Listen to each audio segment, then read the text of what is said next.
হাদিকে মাথায় গুলি করার একদমই সুনির্দিষ্ট কারণ হচ্ছে Hadi was becoming a threat to the cultural entitlement of the some sector.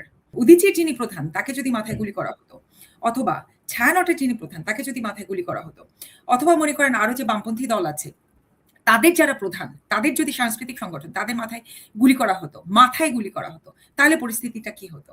তাহলে সেই সংখ্যাগরিষ্ঠ মুসলিমদের প্রতিনিধি যদি হচ্ছে হাদি, তাইলে হাদিকে গুলি করে ফেলা ঠিকই আছে। 10 মাসে একটা রাজনৈতিক দল এই জায়গায় এসে দাঁড়িয়েছে, কি লেভেলে পাওয়ার এটা রাখে যে 3 নাম্বার পার্টি হিসেবে সেই মুহূর্তে ইলেকশনে আপনার ফাইট দিচ্ছে।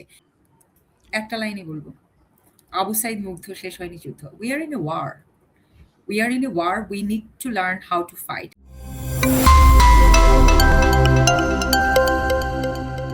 ওকে, সো দিশান আপু, থ্যাংক ইউ আমাদেরকে সময় দেওয়ার জন্য। আমি জানি যে এটা খুব ডিফিকাল্ট, আপনি বাইরে থাকেন এবং আমি নিজেও বাইরে থাকি। সো উই নো যে উইকেন্ড হচ্ছে আমাদের একমাত্র টাইম যখন আমরা মানে বাসার কাজ সবকিছু মিলাই আমরা একটু মানে ব্রিদিং স্পেস পাই, বাট এই সময় আবার ডিফারেন্ট এঙ্গেজমেন্টে যাওয়াটা খুব ডিফিকাল্ট। তো আপনি সময় দিয়েছেন, এই জন্য আমরা খুব গ্রেটফুল। আপনাকে ধন্যবাদ যে আমাকে অপরচুনিটিটা দিয়েছেন, আসলে আমি সম্মানিত। Thank you so much for that. Sure.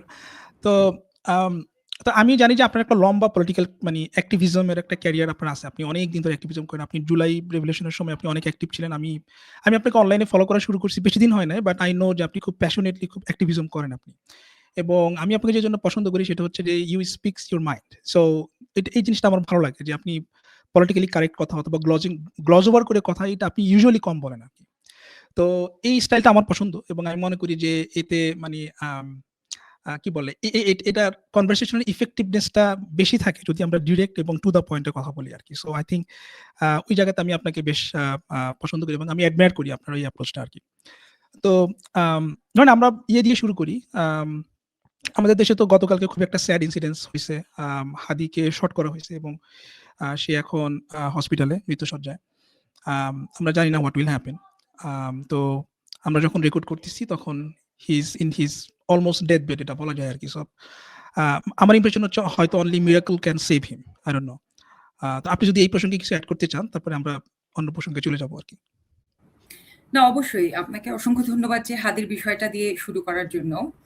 Osman হাদিকে নিয়েই বলা দরকার। আপনি যদি ধরেন, কেন এটা বলছি তার আগে একটু বলে নেই যে আপনি শুরুতে যেটা বললেন আমার স্ট্রেট ফরওয়ার্ড কথার ওই ঢংটা আপনার ভালো লাগে। ওইটা আসলে কিছু বিপত্তিও তৈরি করে। হ্যাঁ, পলিটিক্যাল অ্যারেনায় প্রচুর শত্রু তৈরি করে, যে কারণে দেখা যায় যে একটা সময় একা হাঁটতে হয়। ওই বন্ধু আর থাকে না, রাজনৈতিক বন্ধুত্বপূর্ণ সম্পর্কগুলো থাকে না। কারণ নর্মালি দেখা যায় আমাদের পলিটিক্যাল অ্যারেনায় অ্যাটমসফিয়ার, বাংলাদেশের পলিটিক্যাল কনটেক্সটায় সুগার কোটিং খুব ভালো যায়, খুব ভালো চলে। সুগার কোটিং বক্তব্যকে পলিটিক্যালি কারেক্টনেস হিসেবে বলা হয়, এবং পলিটিক্যাল কারেক্টনেসের আড়ালে ধরেন এটার জনপ্রিয়তার একটা কারণ আছে। আমাদের স্ট্যাবলিশমেন্ট যেটা তারা প্রেফার করে, স্ট্যাবলিশমেন্টের প্রেফারেবল পলিটিক্যাল ন্যারেটিভ হচ্ছে সুগার কোটিং পলিটিক্যাল ন্যারেটিভ। কারণ তাহলে অনেক রাগঢাক করে কথা হয়, আসলে যে পারপেট্রেটার যে ক্রিমিনাল যে তাদের কাউকে আইডেন্টিফাই করা যায় না, নেম কল আউট করা হয় না। সো এটা অনেক সেফ জোন এবং সুগার কোটিং বক্তব্য, সেই সুগার কোটিং বক্তব্যটাকে আমরা হচ্ছে কি পলিটিক্যালি কারেক্ট বক্তব্য হিসেবে প্রচলিত করে দিয়ে এসেছি। ওই জায়গা থেকে আমি সুগার কোটিং বক্তব্য বলি না, পলিটিক্যাল কারেক্ট বক্তব্য বলি না। এবং আবার ধরেন কালচারালি যেহেতু আমরা ওইটাতে অনেক বেশি অভ্যস্ত, অনেক বেশি অ্যাকসেপ্টেড বাংলাদেশের পলিটিক্যাল কালচারে, সেই জায়গা থেকে ব্যাকল্যাশটা আবার আমাকে নিতে হয়। এবং ব্যাকল্যাশটা যখন আসে তখন তো আসলে পলিটিক্যাল ন্যারেটিভের ওপর আসে না, ব্যক্তি দিলশানা পারুলের ওপর আসে। এবং ব্যক্তি দিলশানা পারুল দিনে দিনে একা হয়ে যায়, ব্যক্তি দিলশানা পারুলের ভুল বোঝা লোকের সংখ্যা অনেক বেশি চলে আসে। ঘটনা হচ্ছে এরকম। এবার পরেরটা আসি যে আসলে আমাদের ওসমান হাদি। আপনি যদি খেয়াল করেন, হাদিকে আমি বললাম আমাদের ওসমান হাদি। হাদি সম্ভবত আমাদের অন্যতম আর একজন যার সাথে ধরেন জুলাইয়ের পরবর্তী সময় থেকে ইনবক্সে এই ছেলেটার সাথে আমার কথা হয়, মানে নিয়মিত না হলেও অনিয়মিত হইতে অনেকের সাথে সে যেমন কথা বলে, একদম পলিটিক্যাল অ্যাক্টিভিজমের জায়গা থেকেই হাদি আমাকে যথেষ্ট রেসপেক্ট করতে, আপা করে কথা বলা। সো ক্লোজ টাই, আমাদের সহকর্মী, আমাদের কমরেড। সো পেইনটা অনেক হেভি, আসলে পেইনটা অনেক হেভি। একই সাথে ইটস আমাদের রেজিস্ট্যান্সটা বাড়িয়ে দেয়। আমাদের ধরেন যে শিথিলতা আমাদের জুলাইয়ের মধ্যে তৈরি হয়েছিল, জুলাইয়ের পরবর্তীতে এই যে গত 1.5 বছরের ট্রমা, রিল্যাক্টেন্ট, সরকারের উপর নির্ভরতা নিয়ে আমাদের মধ্যে যদি কিছু এই আপনার শিথিলতা তৈরি হয়ে থাকে, হাদির এই একটা ঘটনা আসলে আমি বলবো ইট শুড বি ইনাফ আমাদেরকে ঝাঁকি দিয়ে আবার দাঁড় করিয়ে দেওয়ার জন্য। এবার আসি আমি হাদি কে ছিল আসলে। এখন দেখবেন পত্রিকার ন্যারেটিভ গুলা অনেকেই আলোচনা করেছে, আমি আবার করে উচ্চারণ করি। তারা বলছে যে হাদি হচ্ছে গিয়ে অমুক আসনে, ঢাকার ওই আসনের সম্ভাব্য প্রার্থী, রাইট? হুম, হুম। এখন এটা কি আসলে হাদির পরিচয়? এটা তো হাদির বহু পরের পরিচয়। হাদি তাহলে কি কাজ করছিল? তার কাজই তাকে ডিফাইন করে। সে বাংলাদেশে অসম্ভব ইউনিক একটা কাজ করছিল। যে আলোচনাটা অলরেডি আমাদের সামাজিক পরিসরে একদম প্রচারিত হয়ে এসছে, বা একটা মহল আমরা অন্তত নিয়ে যেতে পেরেছি, যে সে বাংলাদেশে বিশেষ করে আরবান এলিটদের যে সাংস্কৃতিক এরানা, যে সাংস্কৃতিক এরানা, ওই যে সুগার কোটিং কথাটা যেটা বললাম, যেটা দিয়ে আপনি শুরু করলেন, সাংস্কৃতিক এরানার ওই যে রাবীন্দ্রিক যে অ্যাপ্রোচটা, যেটাও হচ্ছে গিয়ে একটা সুগার কোটিং, শুধুমাত্রই মধ্যবিত্তের যে সংস্কৃতি চর্চা, হুম, সেই জায়গায় কিন্তু হাদি একটা চ্যালেঞ্জ হিসেবে ব্যবহার করছিল। হাদি ইজ বিকামিং দ্য চ্যালেঞ্জ, যে একদম, এবং আপনি দেখবেন সে অফিস নিয়েছে শাহবাগে, সে কাজ করে শাহবাগে, এবং এই যে তার অ্যাক্টিভিজমের একটা সিম্বলিজম আছে, কারণ শাহবাগের একটা সিম্বলিজম আছে। শাহবাগ ইটসেলফ হচ্ছে গিয়ে আরবান মধ্যবিত্তের একটা পলিটিক্যাল এন্টিটি, কালচারাল পলিটিক্যাল, একদম বলবো যে স্থান হিসেবে চিহ্নিত হয়ে আছে। এবং আরেকটুখানি পিছনে গেলে সেটার কোর হচ্ছে কি আসলে মুজিববাদীদের সাংস্কৃতিক সংস্কৃতি। মুজিববাদী যে সাংস্কৃতিক সংস্কৃতি, সেটা নিউক্লিয়াস হচ্ছে আসলে ওখান থেকেই। এই এরানাটা মোটামুটি স্টাবলিশ করা আগে দরকার ছিল, তারপরে না ভাঙা। হাদি যে রাজনীতিটা করছিল, আসলে বিষয়টা এরকম না আমাদের সাথে খুব কথা বলে হুম। তারপরে প্ল্যান প্রোগ্রাম করে না, কিন্তু there is a common understanding, there is a common notion between us। এই আজটা কারা? আমরা যারা একটা লম্বা সময় ধরে মুজিববাদী যে পলিটিক্যাল সংস্কৃতি, তার বিরুদ্ধে অবস্থান করে একটা বক্তব্য হাজির করার চেষ্টা করছিলাম, রাজনৈতিক ন্যারেটিভ। ওই জায়গা থেকে আমাদের মধ্যে একটা চিন্তার অলিখিত সমন্বয় হয়ে গেছে, অলিখিত সমন্বয় ছিল। হাদি হচ্ছে সেই রাজনীতিটাকে, সেই পলিটিক্যাল কালচারটাকে রিপ্রেজেন্ট করছিল থ্রু হার ইনকিলাব মঞ্চ। ওসমান হাদি হচ্ছে তার ইনকিলাব মঞ্চ দিয়ে বেসিকলি ওই কালচারাল থ্রেডটা সামনে নিয়ে চলে এসেছিল। আপনি দেখবেন যে নর্মালি সাংস্কৃতিক, আসলে সে তো পলিটিক্যাল কালচারাল কর্মী, সে তো সাংস্কৃতিক কর্মী, সে কিন্তু হুম। সরাসরি, আমরা যেমন পলিটিক্যাল পার্টিতে চলে এসেছি, হাদি কিন্তু কোনো রাজনৈতিক দল করেনি। হাদি যে একটা সাংস্কৃতিক সংগঠন তৈরি করেছে। তো ইউজুয়ালি আমরা কি দেখি, একটা সাংস্কৃতিক কর্মীর উপর, ধরেন আজকে যদি উদীচীর একটা কর্মীর উপর হামলা হতো, এই হামলাটা হতো উদীচী তিনি, অথবা হচ্ছে গিয়ে ধরেন ছায়ানটের যিনি হচ্ছে গিয়ে প্রধান হত্যাকর্তা, এক্সিকিউটিভ ডিরেক্টর, ছায়ানটের যিনি প্রধান, তাকে যদি আজকে মাথায় গুলি করা হতো, বাংলাদেশের পরিস্থিতিটা কি হতো আপনি ভাবেন? হুম, হুম।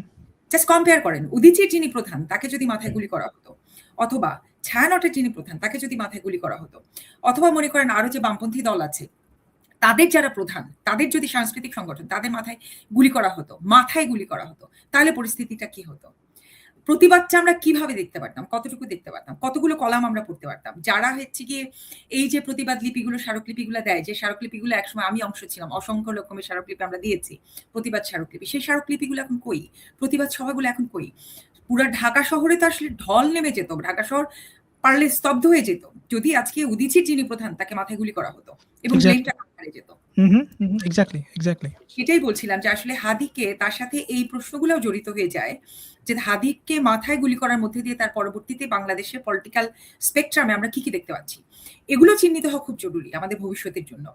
যে কারণে আপনার এটা যেহেতু রেকর্ডেড হয়ে থাকবে, ফিউচারে একদম ফিউচারের জন্য, ভবিষ্যতের জন্য দেখার সুযোগ হয়ে থাকবে, ওই জন্যই আরো সুনির্দিষ্ট করে বলা দরকার, এই যে পলিটিক্যাল স্পেকট্রামগুলো, এই যে সিলেক্টিভ প্রতিবাদগুলো, এগুলো চিহ্নিত হওয়া খুব জরুরি।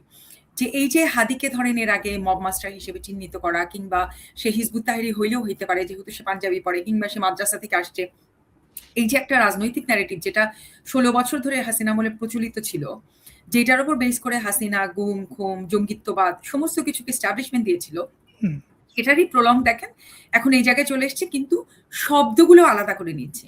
এবং এখন এটার আবার জাস্টিফিকেশন গুলো কিভাবে দিচ্ছে দেখেন, এখন যেহেতু বলা হচ্ছে যে জুলাই যেহেতু একটা ডানপন্থী, তথাকথিত ডানপন্থী অথবা ইসলামপন্থীদের একটা বড় ধরনের অংশগ্রহণ ছিল, তাহলে জুলাই পরবর্তী সময়টা হচ্ছে কি বাংলাদেশের মুষ্টিমেয় মুসলিম জনগোষ্ঠী, খেয়াল করেন সংখ্যাগুলা যেটা, শব্দগুলো যেটা ব্যবহার করা হয়, শব্দের রাজনীতিও তো আসলে বড় রাজনীতি, বড়, বিশাল। হুম, সংখ্যাগরিষ্ঠের বিশাল রাজনীতি। ওইটা আগে আমাদের চিহ্নিত করা দরকার, যে সংখ্যাগরিষ্ঠের রাজনীতি, রাইট? তাহলে হুম, সংখ্যাগরিষ্ঠ মুসলিম হচ্ছে কি এখন তারা পাওয়ারে আছে, ধরে নেওয়া হয় কোড আন কোড, কালচারাল পাওয়ারে নাকি সংখ্যাগরিষ্ঠ মুসলিমদের ভয়েসটা আছে। তাহলে সেই সংখ্যাগরিষ্ঠ মুসলিমদের প্রতিনিধি হচ্ছে, যদি হয় হচ্ছে হাদি, তাইলে হাদিকে গুলি করে ফেলা ঠিকই আছে, মাথায় গুলি করা ইটস ওকে, হুম, কোড আন, বা প্রতিবাদ না করলেও চলে। কেন চলে? কারণ ভাই তোমরা তো সংখ্যাগরিষ্ঠের মধ্যে রিপ্রেজেন্টেটিভ, তোমরাই তো ক্ষমতায় আছো, তোমাদেরকে নিয়ে আমরা কেন কথা বলবো? আমরা কথা বলবো কাদেরকে নিয়ে? মাইনরিটি নিয়ে, কোড হুম, আন কোড। আমরা কথা বলবো মাইনরিটি নিয়ে, আমরা কথা বলবো এই যে কালচারাল সংগ্রাম করতে যেয়ে যারা নিহত হয়েছে, আহত হয়েছে। হাদি কোন সংগ্রাম করতে যেয়ে তাহলে আসলে আহত হলো? হাদির এক্সাক্টলি। সংগ্রামটা আসলে কোন সংগ্রাম? কাজে হাদিকে কখনোই গুলি করা হয়নি কারণ সে কোনো একটা আসনের সম্ভাব্য প্রতিনিধি। হাদিকে মাথায় গুলি করার একদমই সুনির্দিষ্ট কারণ হচ্ছে Hadi was becoming a threat.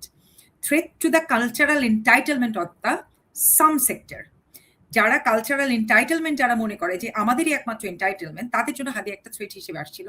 এবং বাংলাদেশে পলিটিক্যাল কালচারাল এরানাতে হাদি ক্রমাগত একটা মেসেজ ক্যারি করছিল, যে মেসেজটা আসলে আমাদের মেসেজ, আমাদের ভয়েস। ওই যে আমরা যারা রাজনীতিতে পা রেখেছি, বিসমিল্লা বলে দলে নাম লিখিয়েছি, আমরা যারা কোড অ্যান্ড কোড যে বক্তব্যগুলো, যে ভাষাগুলো বলতে পারি না সুগার কোটিং এর কারণে, পলিটিক্যাল কারেক্ট থাকার কারণে, হাদি পলিটিক্যালি ইনকারেক্ট হয়ে তার লোকাল ভাষায়, তার অথেন্টিক ভাষায় সেই কথাগুলি বলে দেয়। ওই জন্যই আসলে তাকে গুলি করা হয়। না, অফ কোর্স আপনার মানে আপনার সাথে আমার কমপ্লিট এগ্রিমেন্ট আছে মানে প্রতিটা পয়েন্টের সাথে। এবং এই যে আপনি যে বললেন যে এই যে শব্দের রাজনীতি এবং তারা যেইভাবে হেডলাইন করতেছে, যেইভাবে যেমন একটা ছেলের সম্ভাব্য একজন যে খুনি তার যেই বর্ণনা, সেখানে আমি দেখলাম বাংলাদেশের একটা লিডিং পত্রিকা 'প্রথম আলো', নাম বলতে অসুবিধা নেই। তারা তাকে বলতেছে যে সন্দেহভাজন একজন কলেজ ছাত্র বা সামথিং লাইক দ্যাট, এরকম একটা কিছু। কিন্তু ওই ছেলেটা তো বেসিক্যালি ছাত্র লীগের মানে একদম পদধারী কোনো একজন নেতা ছিল আরকি। তো দেখেন যখন হেডিংটা করলো তখন ওই ছাত্রলীগ শব্দটা ওইখানে নাই। এবং সো এইভাবে শব্দের রাজনীতি বলি আমরা, ওদের যে কালচারাল যেই ডমিন্যান্স যেটা আমরা দেখে আসছি। ইনফেক্ট লাস্ট 53 ইয়ার্স এই ডমিন্যান্স তো আমরা দেখে আসতেছি এবং সেই ডমিন্যান্স এর মধ্যেই আপনারা বড় হইছেন, আমরা বড় হইছি এবং আমাদের নেক্সট জেনারেশন জেন জি ওরা বড় হইছে। সেটা তো এখনো চলতেছে এবং ইউ আর অ্যাবসোলিউটলি রাইট যে Hadi has become a threat to that particular cultural elite শ্রেণী বাংলাদেশে। আম তো গোইং ফরওয়ার্ড আপনার কাছে কি মনে হয়? এই যে যেই আম ক্ল্যাশটা আমরা দেখি এবং যেটার একটা মানে ওই কালচারাল শ্রেণী বাংলাদেশে যে মুজিববাদী কালচারাল যেই এলিট আছে, এলিটিসিজম আছে, সেটার সাথে আমাদের যেই কালচারাল ন্যারেটিভ যেটা হাদি ওয়াজ ট্রাইং টু এস্টাবলিশ, এটার যে দ্বন্দ্ব, এটাকে আপনি in near future let's say in 1-2 ইয়ার আপনি এটাকে কোথায় দেখেন? এরকম ক্ল্যাশ কি চলতেই থাকবে বলে আপনার মনে হয়? নাকি হাউ ইস গোনা ইভলভ? আ ধরেন কালচারাল ক্ল্যাশটা যখন কালচারাল ক্ল্যাশের মধ্যেই থাকে, ওটা নিয়ে চিন্তিত হওয়ার কিছু নাই। এক্সাক্টলি। কারণ এটা একটা সামাজিক কম্পোনেন্ট, হ্যাঁ? কিন্তু আপনার কালচারাল ক্ল্যাশ বা এই যে সাংস্কৃতিক দ্বন্দ্বের ফর্মটা যদি এটা হয়, যে অপোজিশনের মাথায়, এটা তো সাংস্কৃতিক দ্বন্দ্বের জায়গাও তো আমরা অপোজিশন দাঁড় করিয়ে দিলাম। গুলি করে ফেলে দিতে হয়, তখন তো অবশ্যই এটা শঙ্কার ব্যাপার, বিরাট বড় শঙ্কার ব্যাপার। এবং এই রকম পরিস্থিতিতে আসলে তখন আর শুধু সমাজের, মানে সংস্কৃতি তো শুধু সমাজের মধ্যে বিদ্যমান থাকে। রাষ্ট্রের তো উচিতও না আসলে যে জনগণের যে সংস্কৃতি সেটাকে সে খুব বেশি হলে নার্চার করবে, সেটাকে সে লালন পালন করবে, কিন্তু সেটার মধ্যে ইন্টারভেইন করা রাষ্ট্রের উচিত না। ইন্টারভেইন করে কোনো একটা দিকে গতিপথের দিকে নিয়ে যাওয়ার চেষ্টা করা, এটা রাষ্ট্রের একদমই উচিত না, যেটা গত ১৬ বছর বা আওয়ামী শাসন যতবারই এসছে যেটা আমরা দেখেছি। কাজেই সেই জায়গা থেকে বলছি, কিন্তু যখন ধরেন এই যে একজন সাংস্কৃতিক এন্টিটিকে ভিন্ন চিন্তার কারণে বা একটা থ্রেট মনে করার কারণে যদি মাথায় গুলি করে ফেলে দেওয়া হয়, কিংবা আবার অপোজিট থেকে ধরেন যদি বলি যে বাউল সম্প্রদায় কিংবা হচ্ছে গিয়ে মাজার আমার চিন্তার মধ্যে যায় না দেখি তাকে হচ্ছে গিয়ে গুড়াইয়ে দেয়া যায়, ধসায় দেয়া যায়, অথবা তার উপর হামলা করা যায়, তখন রাষ্ট্রকে ইন্টারভেইন করতে হয়। এই যে মানুষের সেন্টিমেন্টে আমাকে হিট করতে হবে, এই আন্ডারস্ট্যান্ডিংটা কোত্থেকে আসলো? তার মানে মানুষের ধর্মীয় সাংস্কৃতিক বোধে আমাকে হিট করতে হবে। হিট করলে আমি নিরাপদে আমি যে দুর্নীতি করতে চাই, রাষ্ট্রটা আমি যেইভাবে চালাইতে চাই সেইভাবে আমি চালাতে পারবো। লেট দ্য পিপল, মানুষকে ওইটার মধ্যে বিভাজন করে রাখো, ব্যস্ত করে রাখো, এইদিকে আমার কাজ আমি করতে থাকি। তাহলে হুম, এইটা এই যে ডিভাইড অ্যান্ড রুল, এই কালচারটা ডিভাইড অ্যান্ড রুল করতে হলে আসলে আপনি যতক্ষণ আপনি যতক্ষণ রেশনাল থাকবো, কনটেক্সচুয়াল থাকবো, কন্টেন্ট বুঝবো, ফ্যাক্টস বুঝবো, আপনাকে আমাকে কিন্তু এত সহজে ডিভাইড করা সুবিধা হবে না। যেমন নাগরিকের অধিকার প্রশ্নে ইনস্ট্যান্টলি আপনি এক হয়ে যাব, কারণ এগুলি তো ভাই ইন্ডিকেটর ধরে এডুকেশন আছে কিনা, হেলথ আছে কিনা, ডেটা কথা বলবে, আপনি অ্যাডমিট করে আমরা একসাথে পলিটিক্স করে নেমে যেতে পারবো। কিন্তু হুম, হুম। যখনই আপনাকে এই যে ধর্মীয়, আত্মিক, সাংস্কৃতিক জায়গাগুলা, নেভার এন্ডিং জায়গাগুলো আপনাকে দিয়ে দিবে, ইট ওন্ট নেভার, এই বিভাজন, তখন হচ্ছে কি আপনাকে একেবারে চিরস্থায়ীভাবে বিভাজিত করে রাখা যাবে, এবং তাদের বন্দোবস্তটাও সেই জমিদার প্রথার মতোই চিরস্থায়ী বন্দোবস্ত হিসেবেই তাদের চলে আসবে। এবং হুম, হুম, এইটা হুম। আমাদের রাষ্ট্র যারা চালিয়েছে, নো ম্যাটার কোন রাজনৈতিক দল, তারা ব্রিটিশদের থেকে আর কিছু নেক না নেক, এইটা খুব চমৎকার ভাবে নিয়েছে। এই যে ডিভাইড অ্যান্ড রুল ধর্ম এবং সংস্কৃতিকে কেন্দ্র করে, এটার আপনি বিভিন্ন স্পেকট্রাম দেখবেন, ফর্ম দেখবেন, ফরমেশন দেখবেন, হুম, ন্যারেটিভটা আলাদা দেখবেন।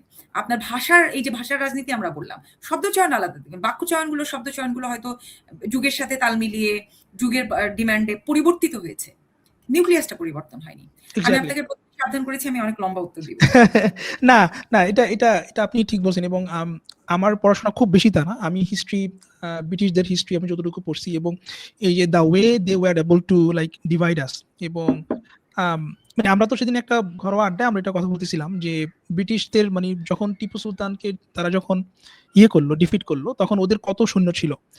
টিপু সুলতানের আর্মিতে কত আর্মি ছিল এবং how they were able to do it the British তার ওরা কিভাবে সো এই জিনিসগুলো আসলে আমাদের ব্যাপারে যেই একটা চিত্র তুলে ধরে আমাদের সাইকি আমাদের সামাজিকতা আমাদের আপনি যেটা বলেন আমাদের স্পিরিচুয়ালিটি এবং the way we are very susceptible to get divided এবং আনফর্চুনেটলি এই সময়ে বিপ্লবের পরে ৩৬শে জুলাইয়ের বিপ্লবের পরেও দেখা যাচ্ছে যে সেই জায়গাগুলো আমরা কিছুটা ওভারকাম করতে পারছি কিন্তু বড় মোটা থেকে আমরা এই জিনিসগুলো এখন অ্যাড্রেস করে ফেলতে পারি নাই আর কি।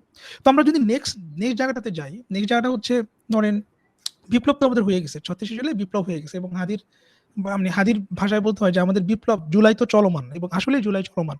আমরা জানি না কতদিন জুলাই চলমান থাকবে, বিপ্লব চলমান থাকবে। তো আপনার কাছে কি মনে হয় গত ১.৫ বছরে ৩৬শে জুলাইয়ের পরে গত ১.৫ বছরে আপনি যদি মোটা দাগে একটা দুইটা জিনিস আপনি পয়েন্ট আউট করতে চান যে আমরা অ্যাজ এ নেশন আমরা এই ২-১টা জায়গাতে আমরা ডেভেলপ করছি অথবা আমরা অ্যাটলিস্ট আমরা একটু মানে আমরা রোডে উঠছি, এই ২-১টা জায়গা আপনি কি বলবেন? কোন ২-১টা জায়গা আমরা মানে অ্যাচিভ করলাম? একটা না আসলে অনেক। একটা ধরেন একটা তো ম্যানুফ্যাকচারড ফ্রাস্ট্রেশন তো ম্যানুফ্যাকচার করা হচ্ছেই। একটা দেখবেন গণহতাশা একদম ইন্টেনশনালি ম্যানুফ্যাকচার করা হচ্ছে এবং এটাকে আমি ম্যানুফ্যাকচারই বলব। আমি রাজনৈতিকভাবে দৃঢ়ভাবে মনে করি, সচেতনভাবে বললাম যে হতাশাটা ছড়ানো হয়েছে, এটা আসলে একদমই ম্যানুফ্যাকচারড হতাশা। কারণ এর আগের প্রত্যেকটা আমি শুধু যদি ১.৫ বছরে আপনি যদি এটা শুধু ইউনূস সরকারের আমরা পক্ষে আমাদের আন্দোলনের সরকার এইভাবে ডিফাইন করার পরে বলতেছি একদমই না। একদম এই জায়গা থেকে আমি বলব না। বিকজ পলিটিক্যালি আমার একটা স্ট্রেংথ হচ্ছে আমি নিউট্রাল থাকতে জানি। আমি নিউট্রাল থেকে মানুষকে অ্যাসেস করতে পারি, মানুষ বা একটা স্ট্রাকচারকে। তাহলে আপনি গত ১.৫ বছরে ইউনূস সরকারের এই সরকারের একটা ইন্টারিম গভর্নমেন্টের অর্জন শুধু যদি আপনি দেখেন, বাংলাদেশের ইতিহাসে যে কোনো সরকার আপনি ৫ বছরের এভারেজ করেন, সরকারগুলো তো ৫ বছর ১০ বছর ১৫ বছর থাকছে। উন্নয়ন মানে তো শুধু আসলে রাস্তাঘাটের এগুলো না। আপনাকে সফট সেক্টরের ডেভেলপমেন্ট গুলো তো দেখতে হবে। শুধু হার্ড সেক্টরের development is not the development. ওটা দেখা যায় দেখে সব রাষ্ট্রের সব সরকারের অনেক বেশি উৎসাহ আগ্রহ থাকলে থাকে হচ্ছে কি ব্রিজ করা, বিল্ডিং করা, রাস্তা করা, কারণ ওটা চোখে দৃশ্যমান হয়। কিন্তু আপনি যদি ইন টার্মস অফ উন্নয়ন, ডেভেলপমেন্ট, হ্যাঁ, সোশ্যাল, কালচারাল, পলিটিক্যাল এবং স্ট্রাকচারাল এই জায়গাগুলো যদি ডেভেলপমেন্ট দেখেন, তাহলে এককভাবে ইউনূস সরকারের যতগুলো আপনার অ্যাচিভমেন্ট আছে, আমার মনে হয় না অন্য কোনো সরকার এইভাবে দেখাতে পারবে একদম টু দ্য পয়েন্টে। কিন্তু আপনাকে অবশ্যই সফটওয়্যার ইয়াগুলা কাউন্ট করতে হবে তাদের যে ডেভেলপমেন্ট। তার মধ্যে একটা ফান্ডামেন্টাল হচ্ছে বাংলাদেশের ইতিহাসে এর আগে কে কবে ধরেন আমাদের ভুলে গেছি যে সংসদের ১ মিনিটের খরচ কত ছিল, কত লক্ষ টাকা মনে হয়, রাইট? ১ মিনিটের খরচ সংসদ, হ্যাঁ কত লক্ষ টাকা আমরা যখন ইউনিভার্সিটিতে পড়ছি তখন। হ্যাঁ, তাহলে আওয়ার আফটার আওয়ার তারা আলোচনা করতো, তারা হচ্ছে কি কবিতা আবৃত্তি করতো, তারা প্রেইজ করতো, তারা গল্প করতো, গান গাইতো, রাইট? নেত্রীকে খুশি করার জন্য প্রত্যেকটা সরকারের 100 একদম স্বাধীনতার পর থেকে একদম শেখ হাসিনা আমলের ভোটবিহীন প্রত্যেকটা সরকারকে কাউন্ট করে আপনি দেখেন, ঘন্টার পর ঘন্টা তারা হচ্ছে তর্ক করতো, আলোচনা করতো, তারা হচ্ছে গিয়ে টেবিল চাপড়ে উইথড্র করে বিরোধী দলে চলে আসতো। কিন্তু গণতান্ত্রিক আলোচনা কতটুকু হয়েছে? বাংলাদেশে গণতন্ত্র নিয়ে, রাষ্ট্র কাঠামো নিয়ে, জনগণের অধিকার নিয়ে, নাগরিকের অধিকার আদায় নিয়ে, নাগরিকের সুযোগ সুবিধা নিয়ে কত পার্সেন্ট আলোচনা আসলে আমরা সংসদে দেখেছি? আলোচনা তর্ক বিতর্ক আমরা দেখি নাই। 10% হয় নাই আসলে। খুব বেশি হলে বিল উত্থাপন করা হতো, আপনারা রাজি, হাততালি দিয়ে বিল উত্থাপনে রাজি। ওই বিলটা নিয়েও এমনকি ডিসকাশন হতো না। দেখেন আপনি ফেরত যান, আমাদের যারা মেমোরিতে আমার মনে আছে তো। এবং আপনার সবচেয়ে ইন্টারেস্টিং হচ্ছে আপনার যদি মনে থাকে বাজেট যখন পাস হইতো, বাজেট বক্তৃতার পরে বাজেট পাস হয়ে যেত এবং তারপরে অভিনন্দন, বাজেট এইরকম একটা সুন্দর বাজেট হয়েছে, মানে বাজেট পাস করার কারণে প্রাইম মিনিস্টার এবং ফাইন্যান্স মিনিস্টারকে অভিনন্দন জানায় ঘন্টার পর ঘন্টা এমপিরা বক্তৃতা দিত। মানে দ্যাটস সাচ এ বিএস মানে অ্যাবসলিউটলি একদম ইটস জাস্ট অ্যাবসলিউটলি হচ্ছে কি আনএক্সেপ্টেড, রাইট? সেটাই হচ্ছে কি কথা, যে তাহলে একটা বাজেটের মতো একটা গুরুত্বপূর্ণ জিনিস পার্লামেন্টে উঠলো, সেটা নিয়ে তোমার তর্ক বিতর্ক কোথায়, আলোচনা কোথায়, চ্যালেঞ্জ কোথায়? এটি ইমপ্লিমেন্ট করার স্ট্র্যাটেজি তোমরা কে প্রস্তাব করছে? আমাদের যারা এমপি হতেন, আমাদের যারা সংসদে যেতেন, তাদের তো কনসেপ্টই নাই। দে ডোন্ট ইভেন আন্ডারস্ট্যান্ড, তাদের পলিসি কনসেপ্ট নাই, তাদের এটার সাথে শিক্ষা অশিক্ষার কোনো সম্পর্ক নেই, আসলে এডুকেশনের কোনো সম্পর্ক নাই। আমাদের বহু শ্রমজীবী মানুষ আছে, তারা পলিসি লেভেলের, আপনি একটা কৃষকের কাছে যান, তার কিসে ভালো হবে তার চেয়ে ভালো পলিসি লেভেলের ডিসকাশন আমি করতে পারবো না। খুব সত্যি কথা যেটা। তাইলে এটার সাথে শিক্ষা অশিক্ষা, কারণ শেখ হাসিনার পিএইচডি কয়টার অভাব ছিল? 5টার উপরে তার ডক্টরেট ডিগ্রি।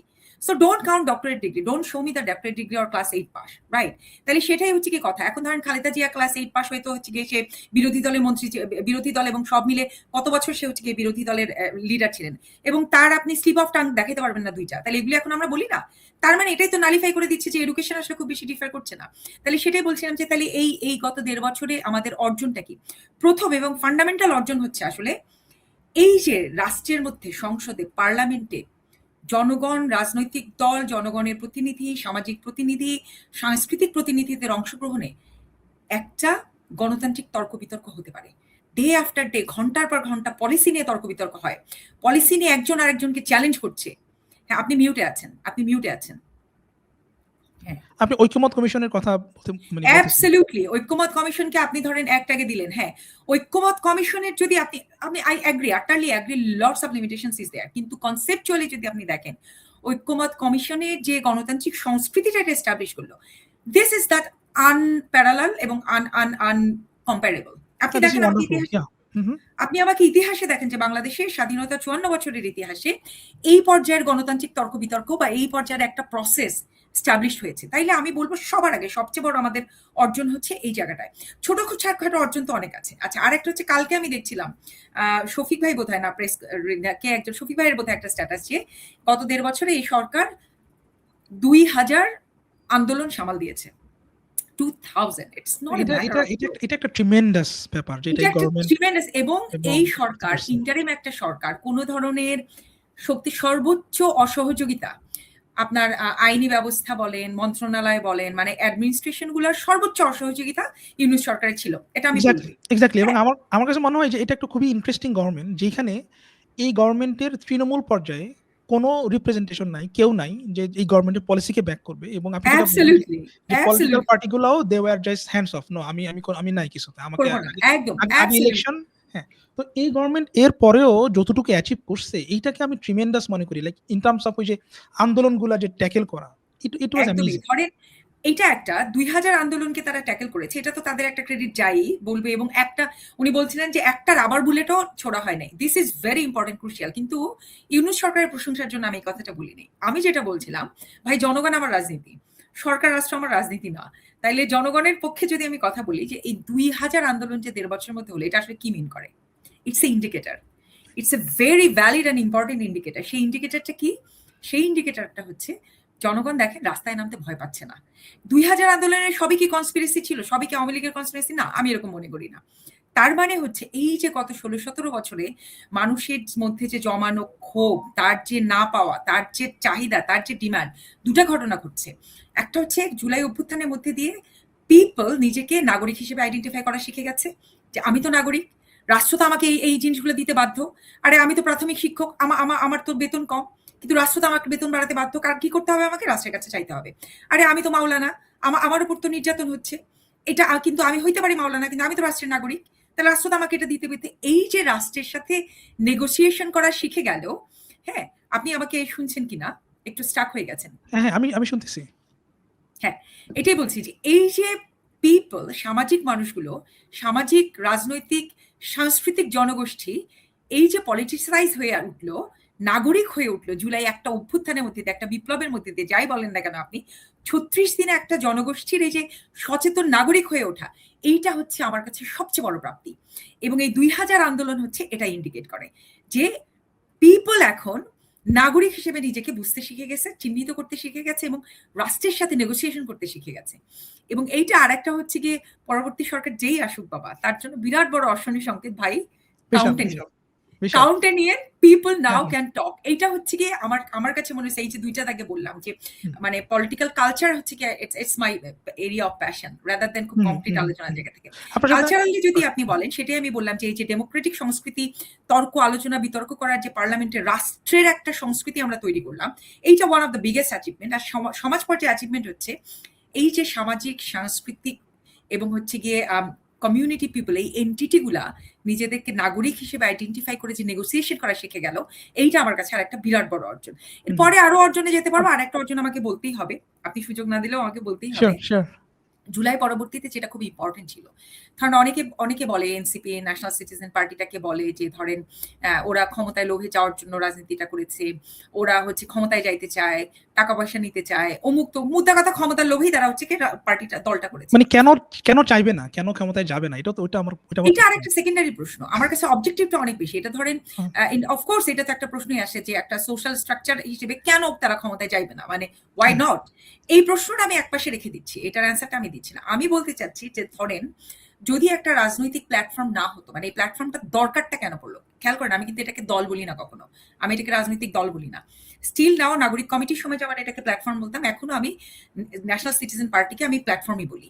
হ্যাঁ, প্ল্যাটফর্ম কেন? এটা আসলে ইটস এ মুভমেন্ট, এটা একটা আন্দোলনের প্ল্যাটফর্ম। এটা একটা রাজনৈতিক আন্দোলনের প্ল্যাটফর্ম। এখন এই প্ল্যাটফর্মটা যদি না হতো তাহলে আসলে কি হতো খেয়াল করেন। যেই পরিমাণ আপনি সারা ওয়ার্ল্ডে দেখবেন যে অভ্যুত্থান পরবর্তী কি পরিমাণ আসলে সামাজিক এবং রাজনৈতিক, এটা তো আমরা শুধু হাদির একটা শুট হওয়া দেখছি। কি পরিমাণ অস্থিরতা তৈরি হয়, কি পরিমাণ লাশ পড়ে, কি পরিমাণ যে আমরা কি যেন বলি না একটা যে অরাজকতা তৈরি হয়। মানে তার মেইহেম, হ্যাঁ, তুলনায় সোশ্যাল, পলিটিক্যাল, ইকোনমিক্যাল অ্যাবসলিউটলি মেইহেম শুরু আনরেস্ট, হয়েছে। Social political unrest. It looks like যে রাষ্ট্র মনে হয় কমপ্লিটলি কোল্যাপস করবে। সেই জায়গা থেকে আমাদের কিছুই হয়নি, নাথিং হ্যাপেন। ৩ দিন এই দেশটা সরকার ছাড়া ছিল। আমেরিকার মতো সভ্য দেশে কোনোদিন ভাবতে পারে ১ ঘন্টা ইলেকট্রিসিটি চলে গেলে ওখানে ১০০টার মতো হচ্ছে গিয়ে আপনার একটা শহরে ১ ঘন্টা ইলেকট্রিসিটি না থাকলে ১০০র উপরে রাহাজানি, খুন, হত্যা এগুলির ঘটনা ঘটে যায়। রাইট? সেইখানে এক্সাক্টলি। বাংলাদেশের মতো একটা থার্ড ওয়ার্ল্ড কান্ট্রিতে ৩ দিন সরকার ছিল না। তাহলে গত ১.৫ বছরে আমি বলব যে এনসিপি এই যে এইটা তো আসলে একটা ধারাবাহিক আন্দোলনের ফল, এনসিপি রাজনৈতিক দলটা। এবং এইটা হচ্ছে কি এই রাজনৈতিক প্ল্যাটফর্মটা আসলে ধারণ করার চেষ্টা করেছে জুলাই অভ্যুত্থানের মধ্যে দিয়ে যে আন্দোলনের স্পিরিটটা তৈরি হলো, আন্দোলনের যে পরিবর্তনের আকাঙ্ক্ষাটা তৈরি হলো, ওই আকাঙ্ক্ষাটাকে যদি আপনি একটা পটের মধ্যে, একটা বাকেটে ধরতে না পারেন, এটা কিন্তু ছড়ায় ছিটায় যাবে। It will spread out. Completely এটা ছড়ায় ছিটায় যাবে। এটা অসম্ভব জরুরি ছিল আমাদের জন্য। আমরা যারা ধরেন back end front end JND বলেন না কেন, আমি অন্যদের কথা জানি না। আমি পুরা ডেসপারেট হয়ে গেছিলাম অক্টোবর মাস থেকে, মানে ২০২৪ এর অক্টোবর মাস থেকে যে ইট শুড একটা কোথাও ধারণ করতে হবে, একটা কোথাও ধারণ করতে হবে। এখন ধারণ কেন আপনি করবেন? ওই যে বললাম যে আমরা যদি এই শক্তিটাকে, এই অসন্তোষকে, এই নাগরিক অসন্তোষ এবং জুলাই পরিবর্তনের আকাঙ্ক্ষাকে একটা বাকেটে, একটা বাস্কেটে ধারণ করতে না পারি, এটা কমপ্লিটলি ছড়ায় ছিটে যেত। ছড়ায় ছিটে কই যেত? সমাজের মধ্যে যেত, কালচারালের মধ্যে, সমাজের মধ্যে ছড়ায় ছিটে তখন কি হতো? এই যে তখন হচ্ছে এই অরাজকতা, এই স্যাবোটাজ, এই সমস্ত কিছু আপনি সামাল দিতে পারতেন না।